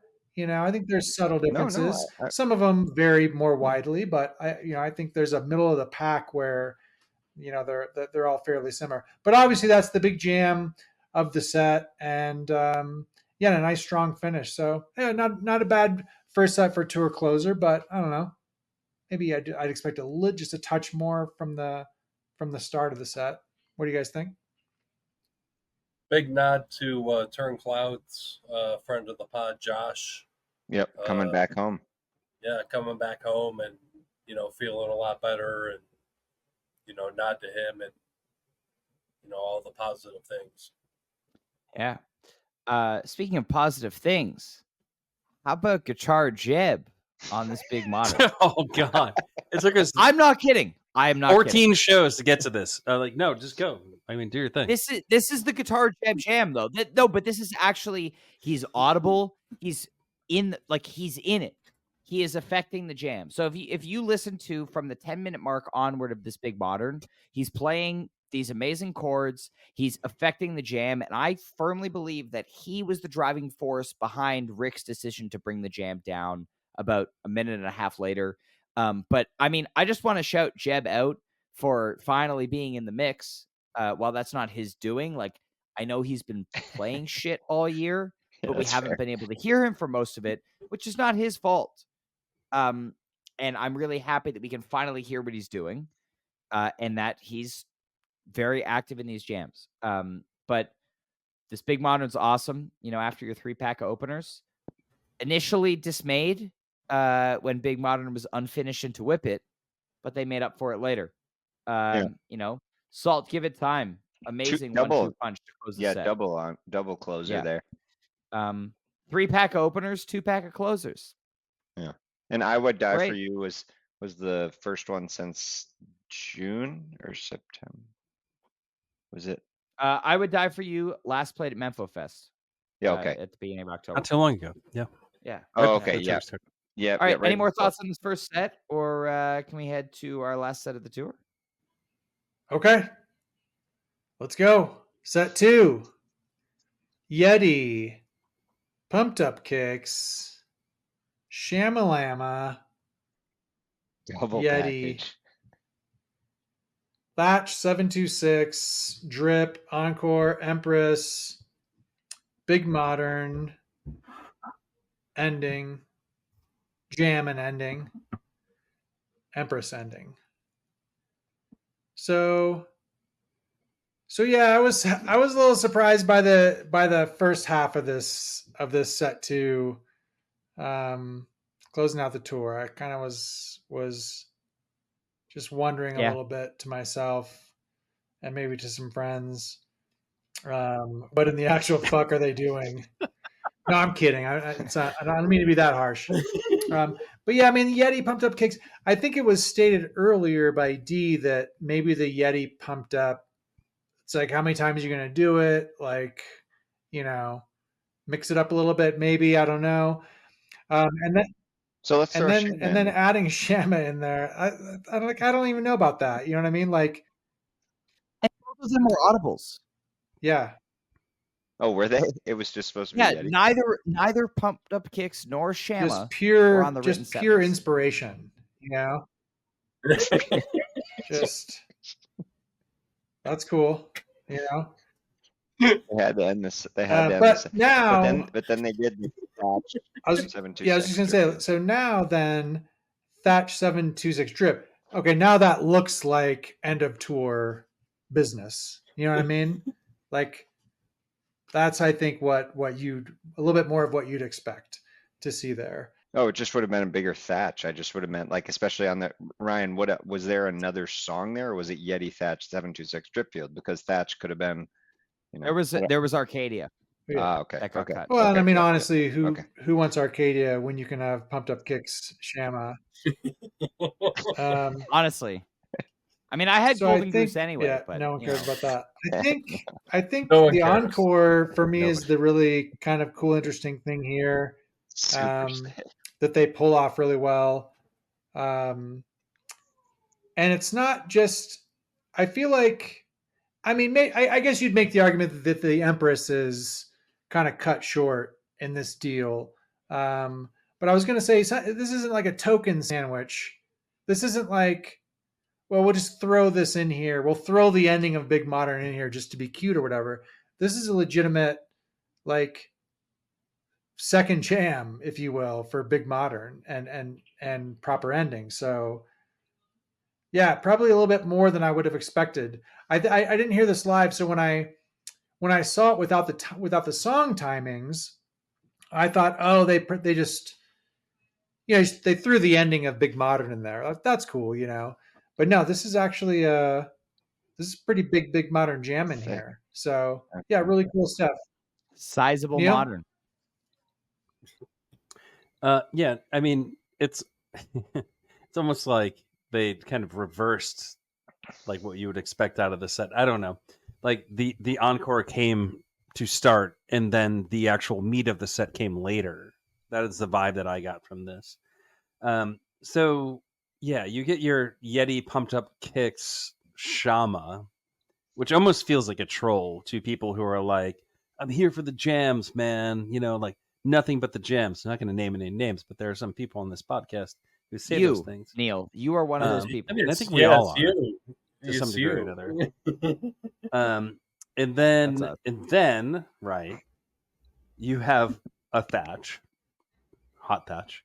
You have a 726. You have a drip field. None of these are like all timer versions, but this is how you want a set to end. This is the show ender, right? Like, as Jive said, Thatch 726 drip. That is how you want a show to end. And then you have, and then hot take. This is the best encore Goose has ever played. Yep. Yeah, I think in terms of like a jam too. Yeah. Find me a better one. Like Yeah. just tell me what you think is a better way to close out a show than, you know, a triumphant like encore type song sandwiched with a huge jam that is roughly what 9 or 10 minutes here. I don't know. Correct me if I'm wrong, but I mean, I don't know how that gets better as an encore. I don't know. In my opinion, that's the best way to close a set or close a tour. Period. I mean, I kind of lost my shit when they started going into Big Modern out of Empress. You know, at that point, I had kind of written off Understandable. I'd written off the return to Big Modern, and you know they drop into it out of Empress, and I was like, oh, it's happening, and I figured the show was going to end there. You know, I figured it was like, oh, we got Big Modern back, and that's going to be the big finish, and then no, like out of the chorus, we get 10 more minutes of jamming, which might be my favorite jamming of the night. This is not your average shreddy Rick Peak. They fused back into Empress well, I thought too. Yeah, like, it was so good. It was so good. Can't Sort of say built enough the about this jam. encore. You don't see a And jam out of Neil, the ends much. No, you don't. yeah, Sorry, yeah, you don't see like them jamming out of the end of a song much ever. So sure. And I mean, this reminded me a lot of the the Empress Green River Empress kind of deal from Iowa, where that second Empress is like a solid 10 minutes of really high quality jamming. But yeah, amazing end to the tour, and that'll be it for us right here. Does anyone else have anything to add here before we move on to the sack? Are we sacking? It's time to sack. People, we put out the sack on all social media platforms this time. Shout out to Blue Sky. big sack. BGB, if you will. Big Goose Blue Sky. Coming in hot with the engagement. We've got lots of people. Does anyone want to start? Should I start? Yeah. Well, sounds like Yeah, I'm pulling it up right now. Is this So. All right. is there an email I that got has one. the All right, so I'll go first for the sack I here. got one. Okay. Oh yeah, no, D, go ahead. Okay. B, Yeah. it's gonna be there in 2 days. B. Carrier pigeons. 2 business days. Yeah, 2 business days. So this carries on off of the commentary I just had from Cincy Night 3, but Roland, aka Roland Rude B Sky. What platform are we on? B Sky. Oh, you said B Sky. Sorry. Yep. No, you're good. States the Cincy Night 3 acoustic opening was super rad. I could see them making it a regular part of their live arsenal, but also maybe keeping it as a super special bust out. What do you think? And I think that somebody as I had stepped away, but Neo was talking, like it was the unannounced aspect of it. I think that when we saw it in Radio City, we had them obviously announce that they were going to do these types of shows, which was really cool. And seeing 3 sets was absurd. I'm okay with seeing them both. I'm okay with them announcing a 3-set show, another, like throw on a 35 to 40 minute a full acoustic set before a big show. Like, why not just do that? Like, kind of just Yeah. toss on 30 minutes before. Like, they have the capability of doing it. And I think it could be fun to make the bigger shows that more special with an announcement like that. Throw on a surprise set at another venue. You know, like we see bands at times that could you can set up and break down quick. And I know it seems silly, but like why not? You know, that's the type of fun stuff. But I think what we saw in Cincy was cool. Play 2 to 3 songs to open the set and then go into a full band electric. So I really like that. I mean, I definitely agree with. I mean, opening a show with a 45-minute acoustic set would be really, really cool. You know, that's something they could just make the ticket time, you know, an hour 7 earlier. o'clock, yeah. Yeah, and do that, and then, you know, just have 3 sets. You know, it doesn't need to be 75 minutes, but I'm on board with that. Anyone have any thoughts on that before I move on to my sack here? I would definitely buy a double bill ticket. Yeah. We know you would, Kev. You are the target demographic for anything Thank you. extra Let's here. get a with Monster, Goose. baby. Oh. A Monster acoustic. Kev just needs it. Kev needs it. Yeah, yeah. All right, here we have on Blue Sky from our good friend Captain Incredible. Why do we think Goose put their best song on its longest gap since debut on 6/20/20? He's talking about 726, of course. We saw another huge recent gap between Europe and June 24. Are they not feeling 726 anymore? Feel it needs a rework? Trying to rotate new special / rare tunes now that Elmeg is a regular occurrence in Autumn Crossing. Well, I mean, this is interesting to me because we know that 726 did show up on a couple of set lists throughout the tour, but yeah, 34 shows without 726. So it was last played Boston Night 3. And that is way too long to go without a 726, in my opinion. Surprising. I mean, you know, coming back on night 2 of the Anthem tour closer, it would just like, it felt like there we are. You know, like these ballads, you know, we've seen long gaps on Your Ocean. Obviously, Not Alone had a super long gap. And I feel like there are some that they like to play a lot. And I mean, there have been some times where 726 has been on, you know, a series of performances with under 10 show gaps, but then it'll be gone for 20 shows, which I think is really interesting. And I again, B, as you mentioned earlier, like there are certain things that you'd love to pick the band's brain about. And this is one of them. You know, like what is the deal with not playing 726 for so long? Because what is the deal with? Well, because it's not, you know, it's not disappearing for years at a time and then disappearing for another year. You know, that they'll not play it for 20 shows, but then they'll play it 3 times in 20 shows. So yeah, they'll really play it at Goose Mitts or something. It's more like the other shit that they are playing, like covers multiple times. You know what I mean? And when you're playing Whip It more than 726, like yeah, right. I'd rather get 726 every 6 shows than Whip It every 6 shows. Well, I mean, they serve different purposes. Like a Whip It, a 3-minute Whip It here and there, I think is a good thing. Is it? But is it? In any They case, should play 726 more than 30 some shows or 20 some. I mean, right? like nobody's going to contend that they're replacing 726 with Whip It. Well, that's because if you are, then I mean, like, come on, like, let's be honest here. It's not about replacing though. It's about the principle of you're playing Whip It twice since the last time we saw 726. A little bit ridiculous, in my opinion. Yeah, I mean, it's a great song. Great song. Shall we hit the next sack, Neil? Well, this one is actually like a zoom out, and it's a thing that we should be thinking about because we have something coming on the horizon here. A lot of work. You know, it's our thing. It's the thing that we do. It's a big thing. And the question is from at Turnclouds on bsky.social. To celebrate the 5th year of Jam of the Year bracket. Oh boy. Will you consider doing an all-time bracket? So, like, before we get into that question, I want you all to stop and pause and think about this is the 5th year that we're doing the Jam of the Year bracket. So let that settle in for a moment. That's a big deal. And I can't believe we've been doing it for that long. It doesn't seem like it to me. at least. So kudos to Love you all guys. Yeah.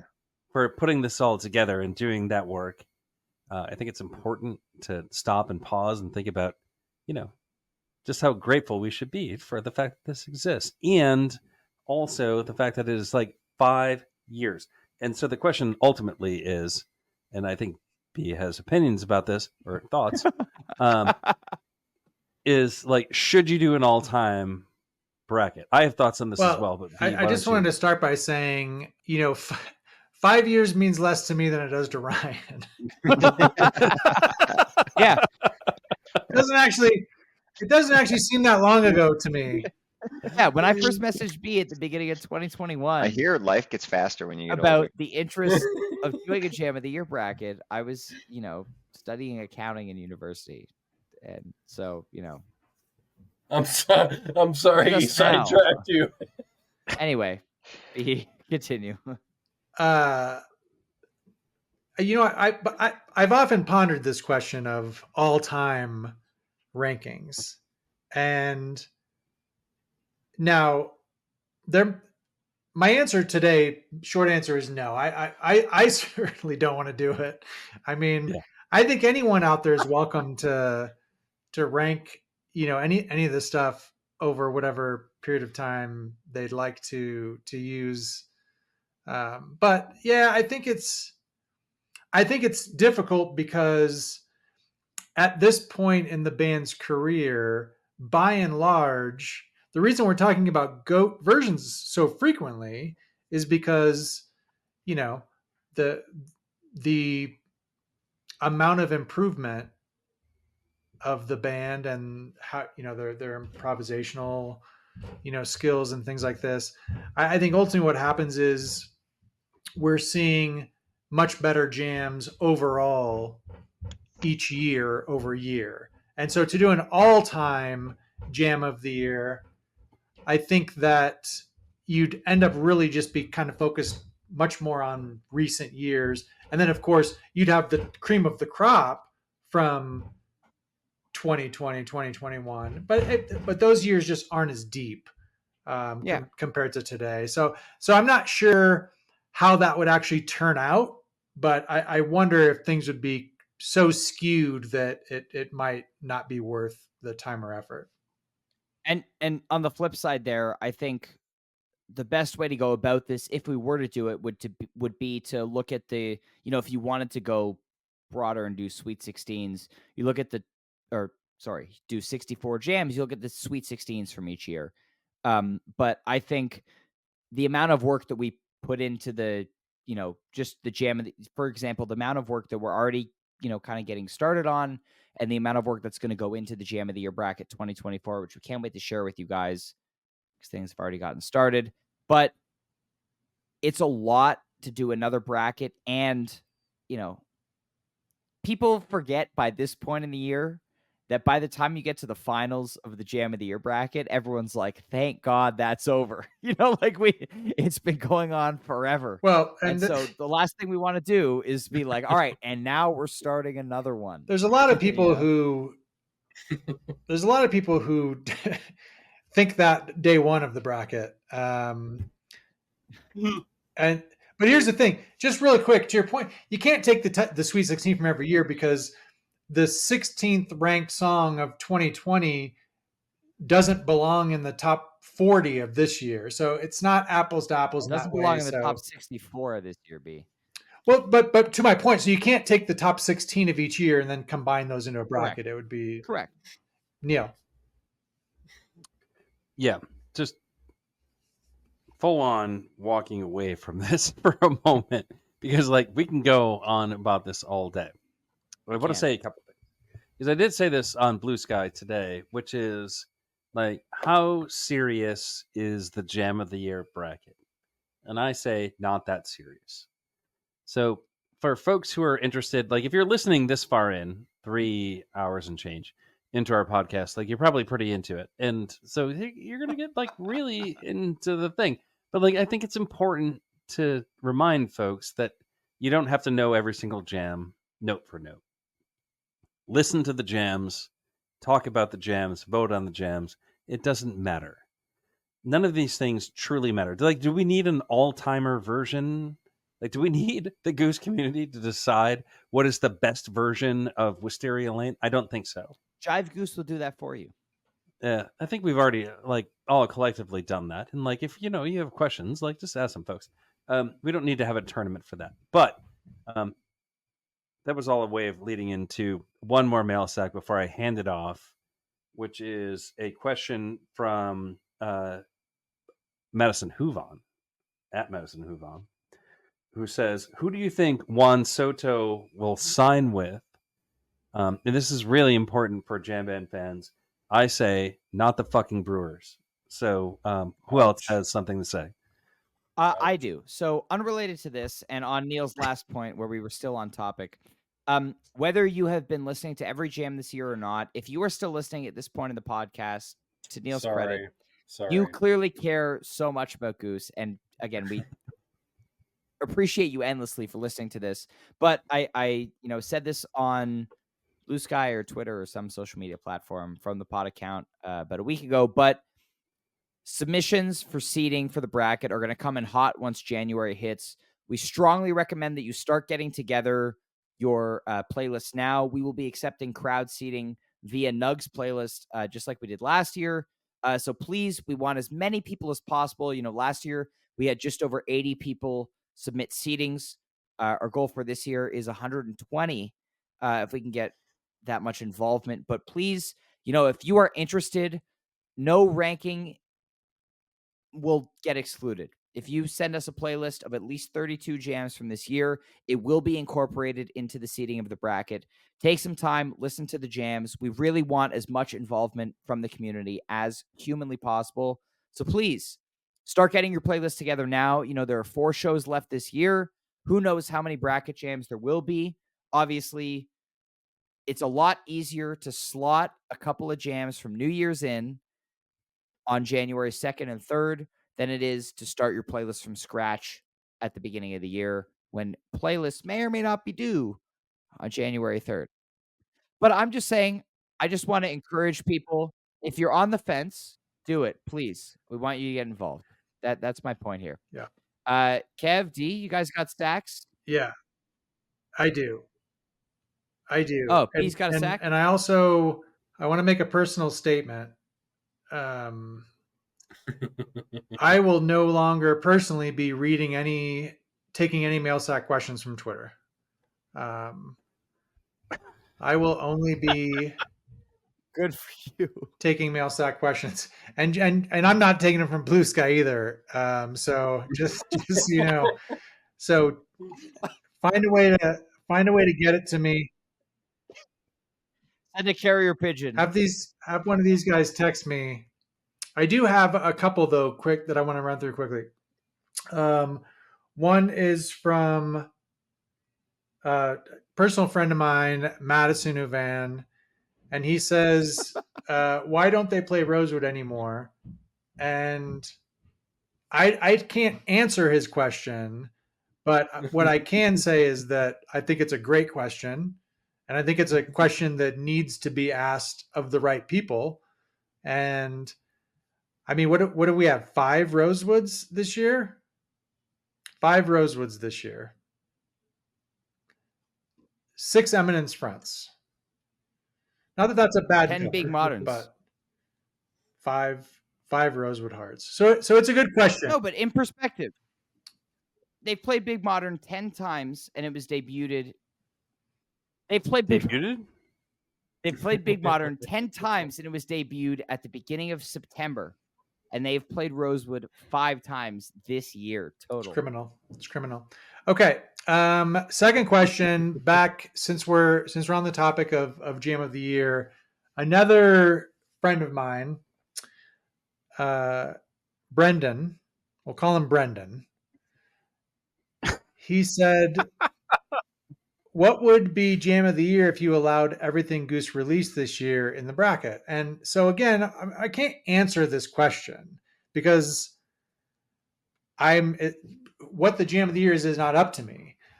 But what I would, but I do think it's an interesting question, and sometimes I wonder if we should have more open discourse around some of the rules and regulations when it comes to Jam of the Year, and you know whether it's a whether it's a sandwich or a guest appearance or a live recording, not in front of an audience of a certain that meets a certain threshold. I just think there's questions that we could ask. These are great questions. Listen, so my stance on this is. Oh, I don't know that we were asking questions. for your stance. Yeah, I know, but I'm going to answer anyway because that's the podcast that we're on. So thank you for reminding me, B, that I didn't mention certain things are not eligible for the bracket. So TED tapes are not eligible for the bracket. Chateau is not eligible for the bracket. Western Sun. Soundcheck jams are not eligible for the bracket. The Julian Lodge, A Western Sun, is eligible for the bracket. The rationale there is if it was played at a Goose show during a Goose show, it's eligible. That's so lucky. Pretty much We're end so of discussion. Fortunate. Chateau and TED tapes were both pre-recorded and selected from a wider pool of jams before release.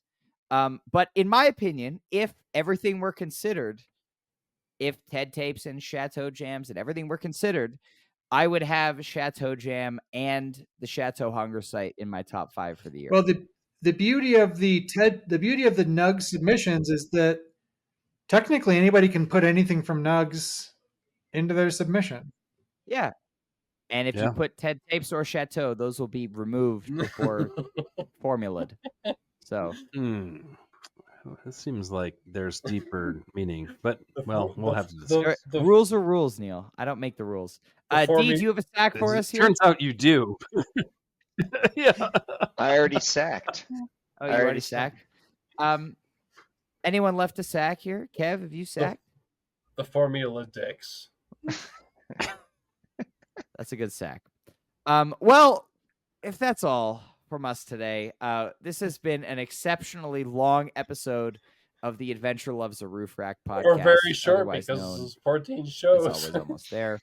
Yeah. We would like to thank everybody profusely for sitting through our ramblings for this long. This is it for us for 2024 in terms of pre-recorded episodes. So, just thank you everybody for listening for this whole year. Well, we may have something special coming for you the next couple of weeks. Maybe a super bracket. So stay tuned for that. A super bracket. But it's not the best of the next all time. Yes, the next time you hear from us, of course, we will be doing day after shows for Goosemas, and there will be one day after show for New Year's, and then we're right into bracket season in January. We cannot wait for this year's edition. We're hoping for record levels of involvement. It's been a hell of a year for Goose, and we can't wait to crown the next winner. We're just really excited about everything that's happening. I have one more. Bingo's coming. I have a B. You've got a closing I have just statement? A mail sack question, like from me to you guys. Oh, so from Karen, I can't wait to see your sack. So, how many big moderns are there going to be in the 64? In the final 64, how many big moderns? 3. Well, I don't have the same influence I had in 2021 where I got like 6 Empresses in just by ranking them high because, only 5 of us ranked the jams. But I would guess 4 big moderns. Over, under. Yeah. Kev goes way under. Under. I think the over-under is 2. Like, if you want to set an over-under, I think I'm saying over. I think you'd set the over-under at probably 3.5. 3.5. Oh, really? I'm taking the under. Yeah. I'm taking the over. Did you say top? What did you say, B? Just in the final 64, after we tally all the submissions, and we have our bracket of 64. How many big moderns will there be in that bracket? I'd have to go over 3.5. I could see 4. Yeah, at least I'll take the over. Oh yeah, you know what? Actually, now that we're talking about it, Like there are 4 more shows in this year. That's which like means 3 there more will big be- moderns. Yeah. But two of the shows are bingo. Two So more big moderns. will they pull? We know they're playing Big Modern in Austin pretty much for sure. But will they pull the Big Modern ball at Goosemas? Oh fuck! Hopefully, There's just no doubt. they They're playing better. them in both. Can't wait to do Big Modern with all of you guys except for Jive because he's lame and he's not coming to Goosemas. We will see you guys at Goosemas. Thank you everybody so much for listening to this episode of Always Almost There. It's been a pleasure recapping the fall tour with you. As always, if you're still listening to this, I mean, as we say at the end of every episode, thank you so much for listening to our nonsense and ramblings. We love Goose, you love Goose, and that's the moral of the story here. We will see you very, very soon. Hope you have a fantastic rest of your day. And thanks again. Fuck on. Cheers.